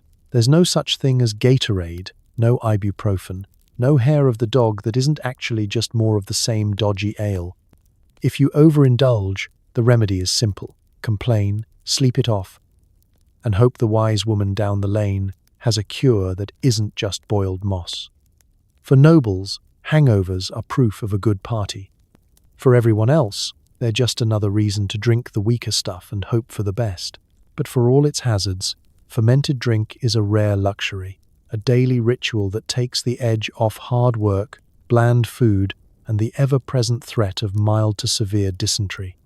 A good mug of ale can mask the taste of stale bread, help you forget that dinner was mostly turnip, and provide a moment of camaraderie in a world where community is everything. So raise your mug, whatever its contents, and take a long, uncertain sip. In the medieval world, fermented beverages are equal parts snack, sustenance, and survival strategy. And if you wake up with a pounding headache and no memory of the second round of mystery pies, well, congratulations. You're officially one of the locals. Fresh fruit at the market was a treat if you didn't mind the added protein. Apples, pears, plums, every bite was a surprise. If you didn't find a worm, the worm definitely found you. Let's step into the morning bustle of the medieval market, where fruit stalls are rare oases of colour among the beige chaos of bread, mud, and despair. The vendor greets you with a broad, gap-toothed grin and a basket overflowing with apples, round, lumpy, blushing red and green in the early sun. These aren't the perfectly waxed, flavourless orbs of the supermarket. These are real apples, knobby, battered, a bit bruised, but promising sweetness, or at least a little adventure. You select one, inspecting it carefully, as if you have any choice. Each apple bears the marks of battle. A nick here, a bruise there, maybe a tiny hole suggesting a current or former inhabitant. The vendor assures you, best of the season, which in medieval terms means not rotting yet. You hand over your coin, feeling like royalty for splurging on fresh fruit, and bite in. The taste is tart and bright, a shock of actual flavor in a world where most food tastes like yesterday's stew. The skin is tough, and the flesh, let's be honest, is more pith than juice. Still, it's a delight, the kind of thing you eat slowly, savoring every mouthful and keeping a careful eye on anything that moves. Of course, this is where the fun begins. Medieval apples are organic in the truest sense of the word, grown with nothing but sun, rain, and the occasional helpful chicken. There are no pesticides, no wax, and certainly no genetic modifications. What you see is what you get, unless you bite down and feel an unexpected squish. That's not a bruise, that's extra protein. In the Middle Ages, nobody throws away an apple just because it's home to a little wildlife. You flick out the worm, give the spot a quick sniff, and keep eating. Waste not, want not. Children make a game of hunting for the biggest wormhole, like a grim medieval version of Where's Waldo. Parents reassure them, it's just a sign the apple's good. Worms only eat the best ones. It's less a comforting lie and more a coping strategy. Sometimes the vendor throws in a handful of plums or pears, each one a grab bag of taste, texture, and possible tenants. If you get through your fruit unscathed, you've won the snack lottery. Market apples are a rare luxury, eaten out of hand or, on special days, sliced and baked into pies, stews, or the kind of fruit leather that could double as a shoe patch. The truly wealthy dip theirs in honey, a decadent flourish that makes you forget, for a moment, the general lack of indoor plumbing. Most of the time, you just eat it raw, scraping off the questionable bits and hoping for more sweet than sour. Sharing apples is an act of trust and, frankly, optimism. Friends trade bites, swap stories of the weirdest thing they've ever found inside a piece of fruit, and occasionally dare each other to finish the ones with the most character. At village fairs, there might be an apple bobbing contest, where the brave submerge their faces in barrels of water, jaws snapping at floating apples, each one a potential prize or a mouthful of disappointment. But apples are more than just a snack. They're a taste of hope, a reminder that something sweet can grow in even the roughest patch of earth. They're proof that, in a world full of questionable pies and mystery meats, sometimes nature does you a tiny favor, even if you have to share it with a worm. So next time you enjoy a shiny, perfect apple, think of your medieval counterpart, biting into something a little bruised, a little wriggly, and savoring every uncertain bite. In the grand adventure of medieval snacking, sometimes a little extra protein is just part of the fun. Early boiled candies were made with honey, herbs, and enough sugar to attract every insect in the neighborhood. They also doubled as impromptu fillings when your teeth inevitably cracked. Let's set the scene. The market is winding down, the sun is dipping behind thatched rooftops, and you, feeling daring, drift toward a stall shimmering with glass jars. Inside are little treasures, amber drops, lemony lozenges, and mysterious lumps promising soothing for the throat and delight for the heart. The candy seller, a wiry woman with sticky fingers and a wicked grin, scoops out a few sweets and drops them into your palm. The wrappers little more than rough paper or dried leaves. In the Middle Ages, packaging was more of a suggestion than a guarantee. These candies aren't the soft, chewy treats you know and love. No, these are rocks. Hard as a landlord's heart and twice as unforgiving. The main ingredient is honey, sometimes sugar if the seller has noble connections or has recently committed a profitable act of piracy. Herbs are the flavoring of choice. Mint, sage, maybe a little thyme, or something wild and foraged from a hedgerow, allegedly for health.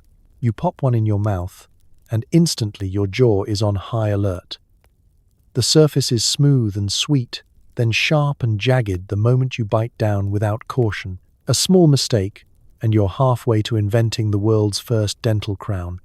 Some people savor the candies slowly, letting them dissolve over the course of an hour, while others chew impatiently, risking everything for a burst of flavor and, often, the feeling of a molar waving a little white flag. The taste is, well, medieval. Honey is rich and floral, sometimes with a dark, almost smoky edge.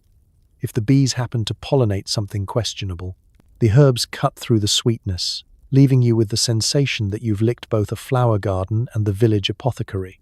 It's pleasant, but undeniably strong. And there's always the added thrill of an unexpected crunch. Was that a bit of nut? Or just crystallized sugar? Or something else entirely? It's all part of the fun. Boiled sweets are more than just a treat. They're a social event. Children swarm the candy cellar, clutching precious coins and trading rumors about who's lost the most teeth this month. Adults pretend they're above it all but will quietly slip a candy into their pocket for the cough. The local priest insists they're medicinal, especially if he can get them free for his voice. Even the wise woman has a stash, doling them out as cures for sore throats, headaches, or just plain homesickness. There are hazards, of course. It's not uncommon to hear the unmistakable crunch of a candy betraying its eater, followed by muffled groans and a hasty trip to the barber surgeon. For some, the sweets become impromptu fillings, jammed into a cracked tooth, where they'll stay until next harvest. For others, they're a badge of honor, proof that you've braved the medieval market and lived to tell the tale. Teeth mostly intact. For all their risks, boiled sweets are a rare joy. One of the few moments in a medieval day when life is truly sweet. They're carried in pouches, shared at festivals, and, if you're clever, hidden from greedy siblings under a floorboard or in the folds of your tunic. So next time you pop a hard candy in your mouth, imagine the thrill and slight terror of your medieval ancestor, savoring sweetness while mentally reviewing the day's dental damage. In the grand tradition of medieval snacking, every boiled sweet was both a reward and a risk, and sometimes, just sometimes, worth every cracked tooth. If you thought pudding was safe, think again. Blood pudding was a snack of boiled animal blood, mixed with oats or barley, served in congealed slices. It's an acquired taste, or possibly a criminal offense. Let's transport ourselves to the bustling medieval kitchen, where the air is thick with wood smoke, spilled ale, and the lingering tang of something distinctly metallic. On the table sits a thick loaf, not quite meat, not quite bread, an unnerving, glossy slab of blood pudding, daring you to try your luck. The cook, elbow deep in a fowl, gives you a wink that could be encouragement or a subtle warning. In the Middle Ages, nothing went to waste, and that included every drop of blood that could be wrung out of an animal. Waste not, want not, and if you're still hungry after blood pudding, well, that's your own fault. The making of blood pudding is a kind of medieval magic. Fresh animal blood, oats or barley to give it body, a handful of chopped suet or scraps, a dusting of salt and pepper if you're rich, and then, perhaps, a few dried herbs or wild onions if the cook is feeling generous or mischievous. The whole grisly mixture is poured into a casing, intestine if you're authentic, linen if you're improvising, and boiled until it holds together in a sliceable, somewhat wobbly loaf. The result is sliced and served warm, cold, or at whatever temperature it happens to be by the time you find the courage. Your first bite Izan experience. The texture is dense and slightly sticky, the taste earthy, iron-rich, and unmistakably farm-to-table, in that you are very aware this came from something with a pulse just hours ago. There's a savory richness, a hint of grain, and a metallic tang that lingers at the back of your tongue long after you swallow. It fills you up fast, a little goes a long way, which is fortunate if you're not convinced you can make it through a second helping. Blood pudding occupies a strange spot in the medieval culinary world. It's a staple for peasants, a winter survival food, and a festive treat at butchering time, when fresh blood is briefly abundant and everyone gathers to share in the bounty, and possibly in the regret. It's cheap, it's filling, and it's a source of pride. If you can stomach it, you're clearly made of tough stuff. If you can't, there's always the bread. Just don't let the cook see you scraping your portion into the dog's bowl. Not everyone is a fan. Children eye their plates with suspicion. Adults douse their slices in mustard or vinegar. And the local priest claims it's good for keeping the humours balanced, which is medieval, for I have no idea, but it's better than fasting. At festivals, blood pudding becomes a dare.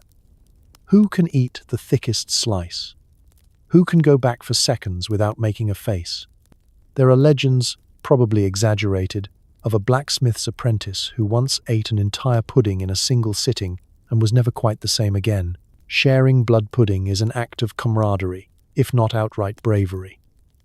The best cooks season theirs with garlic or wild herbs, trying to mask the iron tang and win over picky eaters. But there's no escaping the core truth. It's blood, oats, and centuries of tradition, served up with a wink and a nudge. As you finish your slice, you're left feeling oddly accomplished and extremely full. In a world where every calorie counts and every scrap is precious, blood pudding is both a treat and a test. Whether you love it, hate it, or consider it a borderline criminal offense, one thing is certain. In medieval times, you never turn down free food, especially not when it stares back at you from the plate. So, was it dessert or dare? In the Middle Ages, it was both. And you lived to tell the tale. Medieval gingerbread men weren't soft, sweet, or friendly. They were dense, spicy, and potentially weaponizable. Eating one was like chewing on a medieval action figure, if that figure was made of sawdust and pepper. Step right up to the holiday market, where the air is sharp with winter cold and spiced with a pungent mix of ginger, cloves, and equal parts anticipation and dread. At the baker's stall, a tray of gingerbread men stands at attention, each one hand-shaped and faintly sinister, their features just detailed enough to let you know this is supposed to be a person, possibly someone you owe money to. The vendor beams, proud of her work. "A treat for the feast day," she declares, handing over a figure so heavy it threatens to tear a hole in your pocket. You take a closer look. The arms are stubby, the smile is more of a grimace. And the gingerbread's color ranges from lightly scorched to possibly volcanic.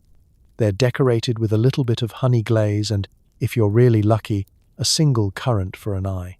This is not a dessert designed for Instagram. You bite in. Instantly, your jaw meets resistance. This is gingerbread that fights back. Forget the soft, fluffy cookies of modern times. Medieval gingerbread is dense, so dense, in fact, that the first bite makes you question the integrity of your molars. The initial taste is shockingly spicy: ginger, pepper, cloves, and a burst of raw honey. Sugar is rare and expensive, so there's just enough to take the edge off the bitterness. Mostly, you taste fire. It's an oddly satisfying, if alarming, experience. Your tongue tingles, your eyes water, and the back of your throat wonders if you just ate a medicinal poultice. Chewing is a workout, the kind that medieval children called preparing for adulthood and modern dentists would call job security. Some gingerbread men are flecked with bits of almond or, if the baker is feeling fancy, shards of candied citrus peel. These additions do little to soften the blow. If anything, they add a new level of surprise crunch to every bite. The history of gingerbread is itself a little spicy. These men weren't just snacks. They were sometimes gifted as tokens of affection, tokens of luck, or, occasionally, used in small, edible acts of revenge. The more lifelike the figure, the greater the chance it was modeled after someone specific, usually with a message implied: "Happy holidays and don't cross me." At festivals, gingerbread figures are traded among friends or used as prizes for games. They're occasionally hurled across the market square, partly for sport, partly because someone's teeth couldn't manage the job.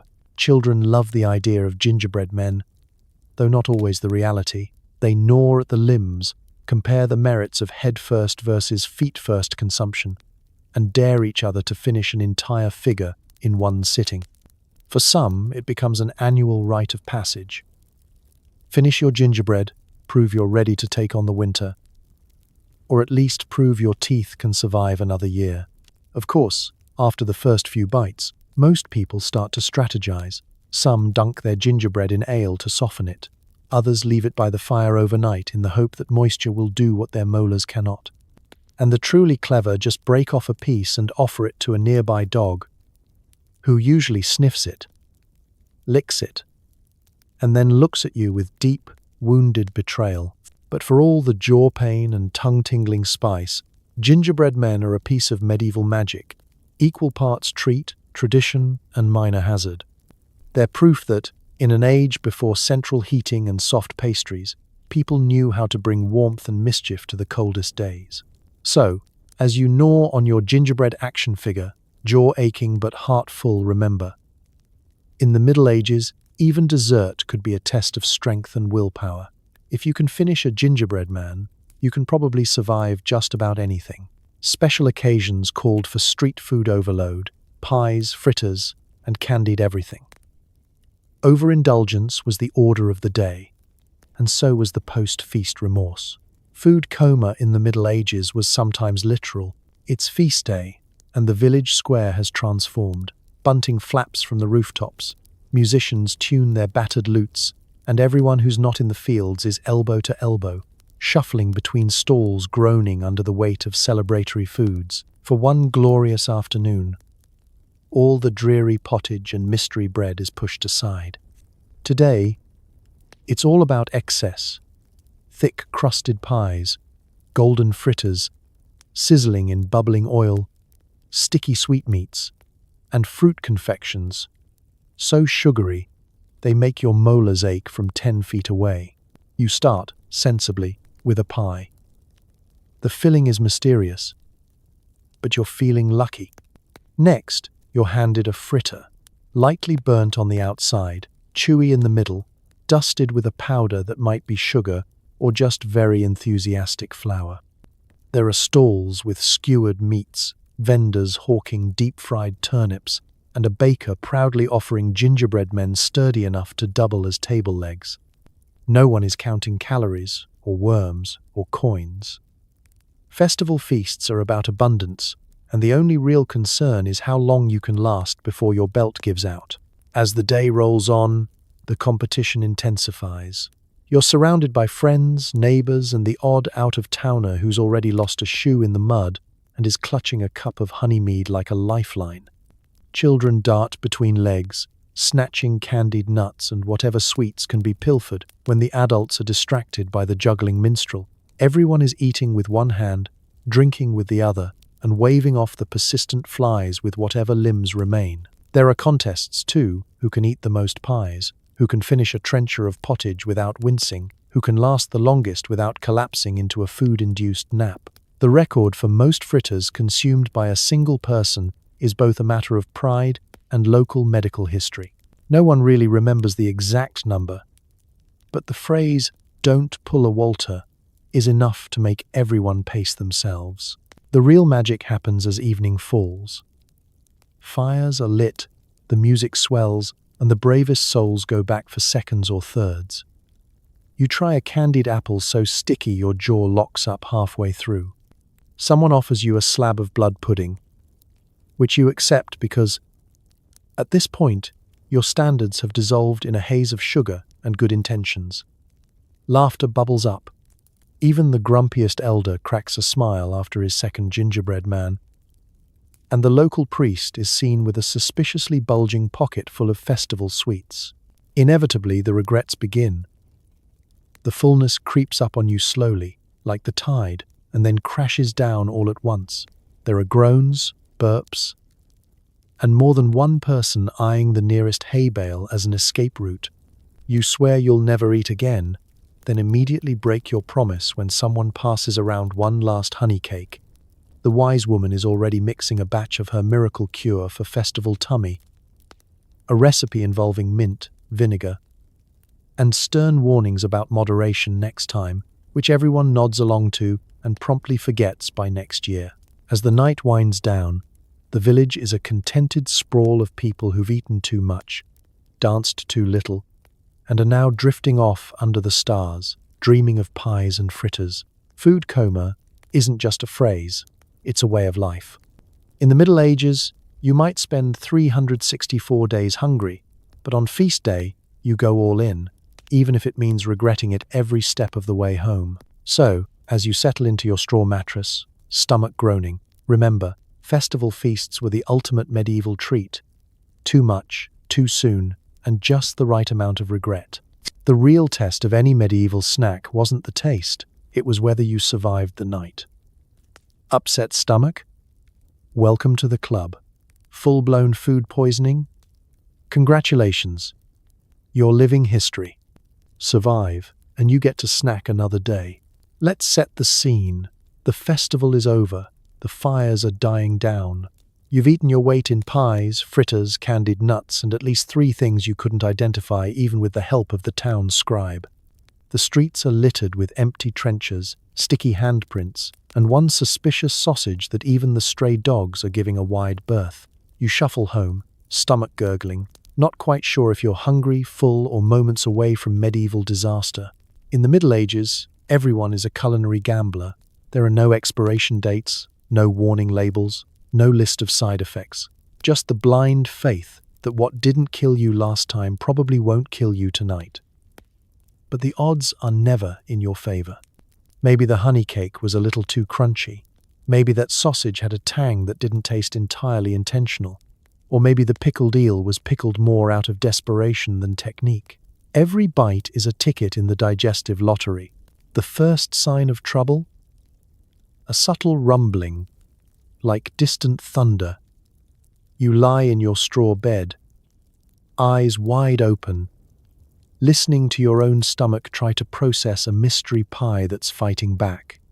There's a reason the wise woman's hut is at the edge of town. She likes her sleep uninterrupted, and medieval digestion is a noisy affair. You contemplate your options, wait it out, say a quick prayer to Saint Swithin, patron saint of bad weather and, unofficially, questionable snacks, or try your luck with one of the infamous remedies. These range from sipping weak ale to chewing on mint leaves to tying a garlic clove around your neck and hoping your body forgets what you did to it. Some nights you get off lightly, just a few ominous cramps, maybe a single dash to the outhouse, and the vague promise to never trust fresh cheese again. Other nights, you earn your badge of honor, the full medieval cleanse. You sweat, you shiver, you pray for deliverance, vowing to become a monk, or at least someone who only eats bread and boiled water. Friends and family check in, mostly to see if you'll survive or if they can claim dibs on your boots. But in the grand tradition of medieval suffering, most people simply ride it out. The human body, especially the medieval version, is built of stern stuff. By morning, you might wake up pale but triumphant, ready to face another day and another round of snack roulette. If you're feeling philosophical, you chalk it up as a lesson learned. Next time, maybe avoid the glowing pottage or the special from the eel vendor. Or, more likely, you'll forget by lunchtime, tempted once again by the allure of anything that isn't a turnip. There's a camaraderie to it all. The village has its legends. The baker's wife who survived 3 straight years of mystery pies, the blacksmith who could eat anything without flinching, the unlucky merchant who once fainted after a particularly lively pickled egg. Tales of survival are swapped around the fire, each more exaggerated than the last, and every survivor gets a new nickname, from Iron Guts to Sir Sprints-a-Lot. In a world with no antacids, no doctors who actually know what they're doing, and only the vaguest understanding of germs, getting through a night of medieval indigestion is both a badge of courage and an unavoidable rite of passage. If you make it, you're tougher than you were the day before. If you don't, well, at least your neighbors will get a good story out of it. So as you drift off to sleep, your stomach rumbling like a distant siege, remember. In the Middle Ages, surviving dinner is its own kind of victory. Snack bravely, sleep lightly, and may the odds and your intestines be ever in your favor. Every summer, medieval markets promised cooling treats. Think shaved ice mixed with syrup, if by syrup you mean watered-down vinegar and a handful of questionable berries. Served in a cracked cup, half melted before you even took a sip, these snacks promised relief from the heat and often delivered a headache. Brain freeze was the least of your problems. The real gamble was whether the water was even remotely safe. Picture it. It's a sweltering summer afternoon. Your woolen tunic is clinging to you in ways that shouldn't be possible, and you'd do anything for a breeze or even a mildly refreshing waft from the fishmonger's stall. The market is buzzing. merchants waving handkerchiefs, dogs panting in the shade, and everyone's dreaming of something, anything, cold. Suddenly, you spot a crowd gathered around a vendor with an old wooden barrel and an air of desperate optimism. It's the Iceman, medieval style. Now, let's be clear. There are no freezers, and the closest thing to refrigeration is a really deep hole in the ground. So where does the ice come from?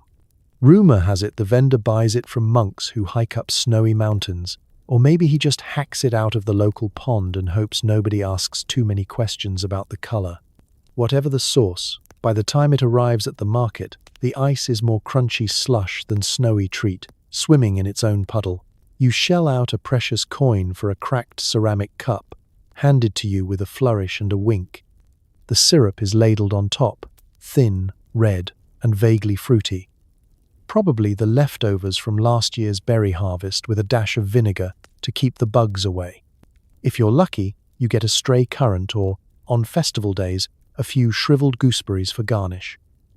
If you're unlucky, you get a mysterious floating speck. Don't ask, just sip and hope for the best. The first taste is jarring, cold, tart, and shockingly sour. The vinegar cuts straight through your thirst, making your jaw tingle and your eyes water. There's a faint sweetness, just enough to remind you that sugar is a thing that exists, somewhere, for someone else.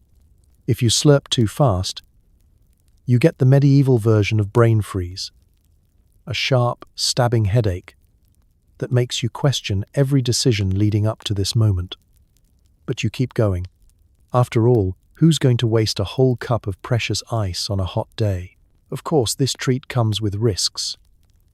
Water in the Middle Ages is more adventure than refreshment. Even clean water is a gamble. Sometimes it's been strained through a cloth, sometimes through a hope and a prayer. You take your chances, pretending not to notice the slightly earthy aftertaste, and the fact that the ice melts suspiciously fast. Some locals claim the vinegar kills everything. Others are less convinced. But no one can argue with the novelty of coldness when your whole world is sweating. As you stand in the shade, swapping cool treat reviews with fellow survivors, you hear stories. Tales of legendary batches made with honey instead of vinegar. Stories of a year when the ice was clear and the syrup actually tasted like berries. But most people agree. It's the experience that counts. You share sips with friends, trade advice on the best flavor. There's only one, and it's surprisingly sour. And compete to see who can finish their cup before it turns into a sticky, lukewarm soup. If you're extra lucky, you don't get a stomachache, or at least nothing that can't be fixed by lying in the shade and swearing off cold things until next year. For a brief moment, as the last icy shards crunch between your teeth, you almost feel refreshed. So, as you hand back the empty, slightly cracked cup and wipe vinegar syrup from your chin, remember, medieval cool treats might not bring you much relief, but they do deliver one thing in abundance: stories. And sometimes, that's the only thing that keeps you coming back for more. After sundown, street vendors ladled out bubbling cauldrons of mystery stew. What's in it? Nobody knows, not even the cook. Odds are it contains last week's leftovers. 2 kinds of beans. Something that used to be a chicken, and a healthy dose of denial. Eaten by torchlight and washed down with tepid ale. This was the original midnight snack attack, complete with a 50-50 chance of regret by sunrise. Imagine it. The sun has set, the respectable folks are home in bed, and the market takes on a life of its own. Lanterns flicker, shadows dance, and from somewhere near the old well, you catch the unmistakable aroma of something stewing. You follow your nose to a battered cart surrounded by night owls, insomniacs, and people who made bad decisions at the alehouse and are now desperately in need of a soak-up-the-regrets meal. There's no menu, no signs, just a massive pot bubbling atop glowing coals, steam rising into the night. The vendor, a cheerful soul with a suspiciously clean apron and an air of plausible deniability, waves a battered ladle over the cauldron. best stew in the Shire, he claims, which, judging by the competition, might actually be true. Or at least, it's the only one left at midnight. You peer into the pot. It's a swirl of colours, textures, and floating surprises. Beans, lots of beans, bob at the surface, joined by the occasional hunk of something pale and shapeless that you hope is potato. There's a drumstick that might once have belonged to a chicken, possibly a rabbit. The more you look, the more you realize. Some questions are best left unanswered. The cook ladles a generous scoop into a wooden bowl, drops a chunk of bread on the side, and grins. Eat up, and don't ask too many questions. Your first spoonful is interesting. There's a richness from all the bits that have been simmering together for days, maybe weeks. A hint of spice if the cook was feeling lucky, or just wanted to mask the taste of desperation.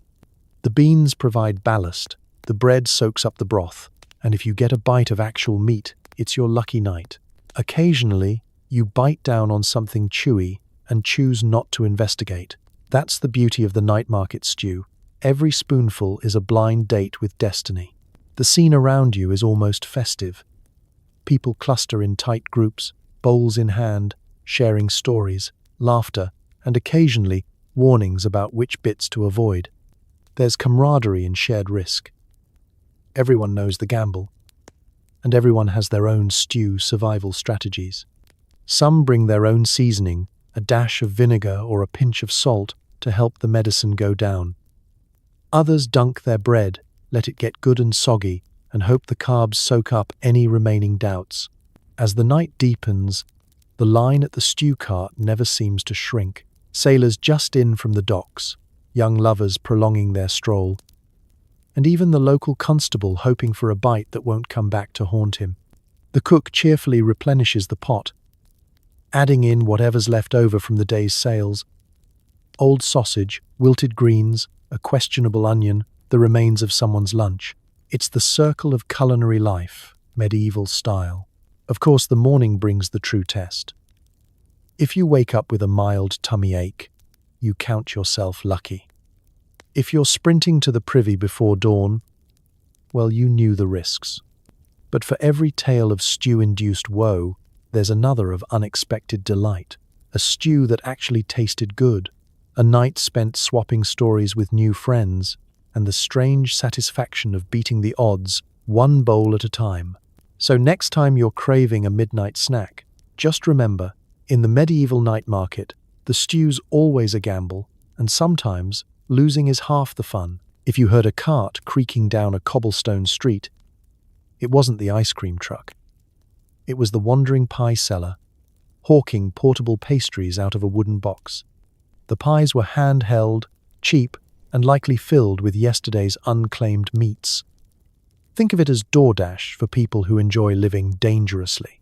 No delivery fee, just an increased risk of needing a traveling apothecary by dawn. The sound was unmistakable.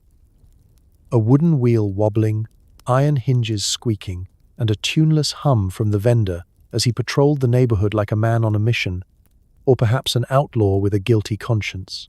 Children dashed out of houses, coins in hand, their faces shining with anticipation and the hope their parents weren't watching. You stepped outside to see the pie cart lurching to a stop at the corner, decorated with faded bunting and, more tellingly, a flock of hopeful dogs trotting along in its wake. The wandering pie seller was a fixture in every medieval town, a man or woman who knew every shortcut, back alley, and secret doorway. The pies were legendary, not for their quality, but for their creativity.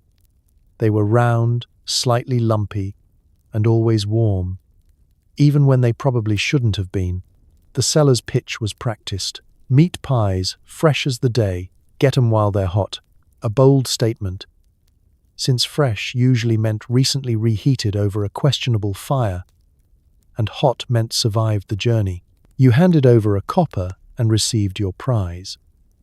A squat, palm-sized pie with a cracked crust and a cheerful but mysterious steam escaping from a crooked vent. Biting in was an act of faith.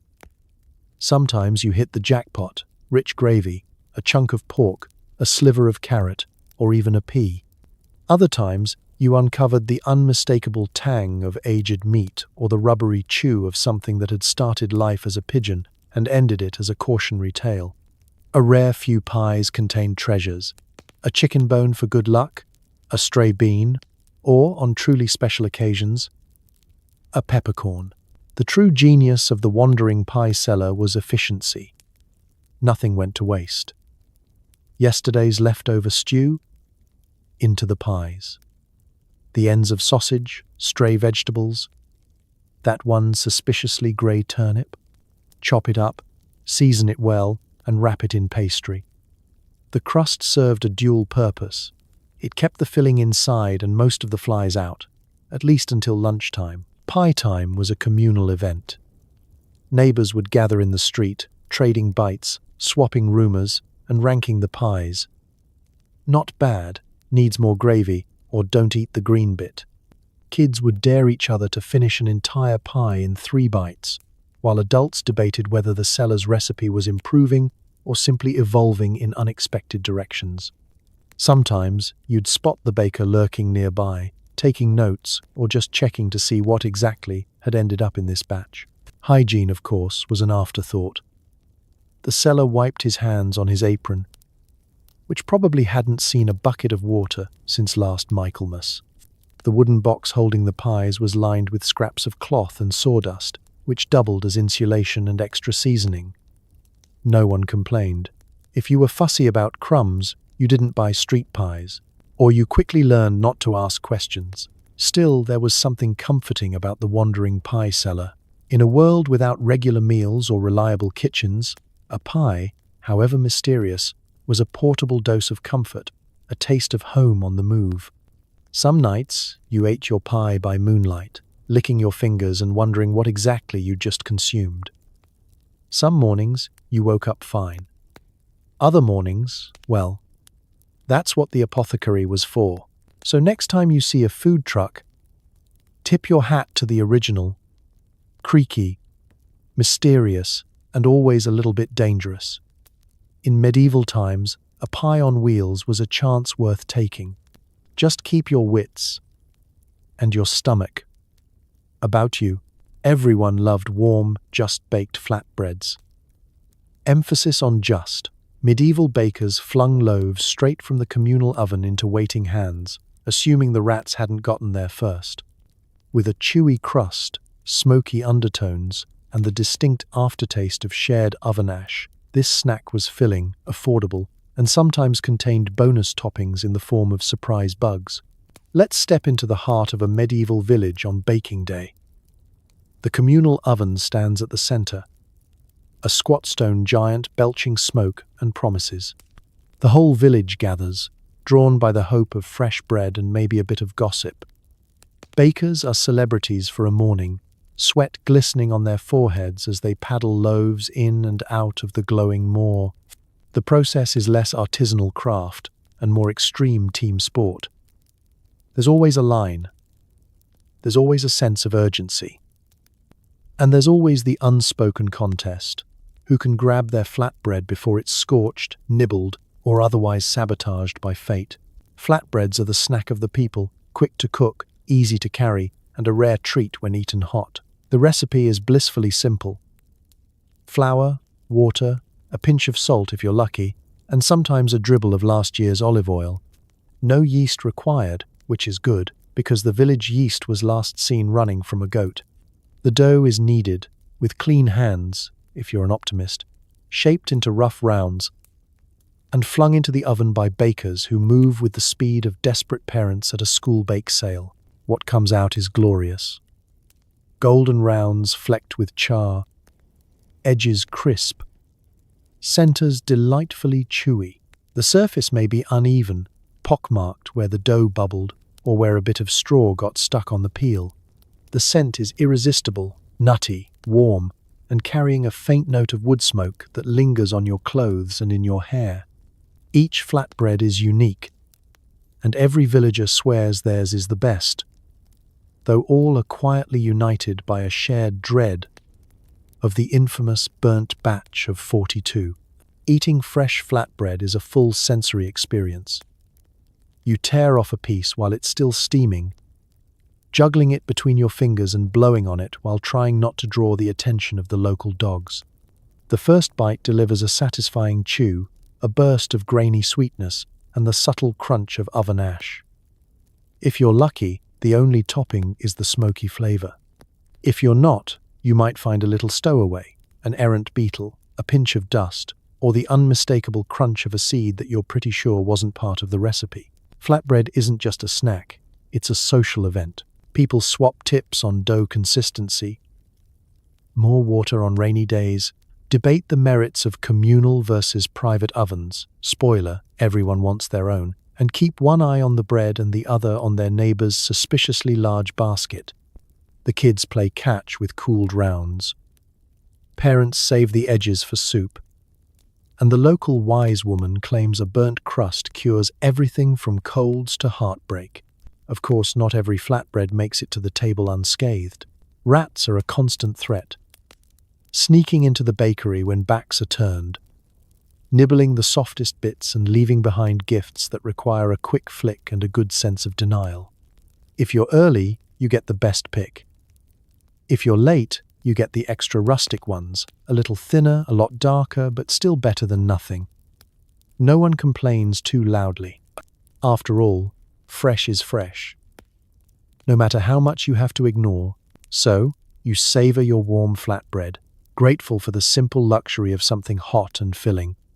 It's imperfect, unpredictable, and occasionally features protein you didn't plan on. But in the medieval world, a fresh loaf, chewy, smoky, and hot off the hearth, is the closest you get to comfort food. And for a moment, everything feels just right, even if you have to flick off the occasional beetle before the next bite. So tonight, as you drift off, safe and full in a world where your snacks don't come with a side of smallpox, maybe whisper a quiet thank you to the ancestors who braved medieval junk food so you wouldn't have to. Think of those intrepid souls who wandered the muddy markets, stomachs rumbling, eyes darting between sausage vendors and pie carts, making the ultimate sacrifice so that you could someday have potato chips with nutrition labels. Remember the bravery it took to eat a meat pie with mystery filling, or to trust a pickled egg bobbing in greenish ale. Their culinary choices might seem absurd, even horrifying, but let's be honest, we're all just one midnight craving away from eating something we'll regret. At least your regret can usually be cured with a little antacid and a nap, not a visit to the town barber surgeon. Medieval people survived on food that was fast, questionable, and almost always dangerous. Yet somehow, many made it through to another sunrise, probably a little grumpier and missing a tooth, but alive nonetheless. Their resilience, their stubbornness, and their willingness to risk it all for a sticky honey cake or a sausage on a stick is proof that humanity has always been ridiculous, hopeful, and just a little bit hungry for something better.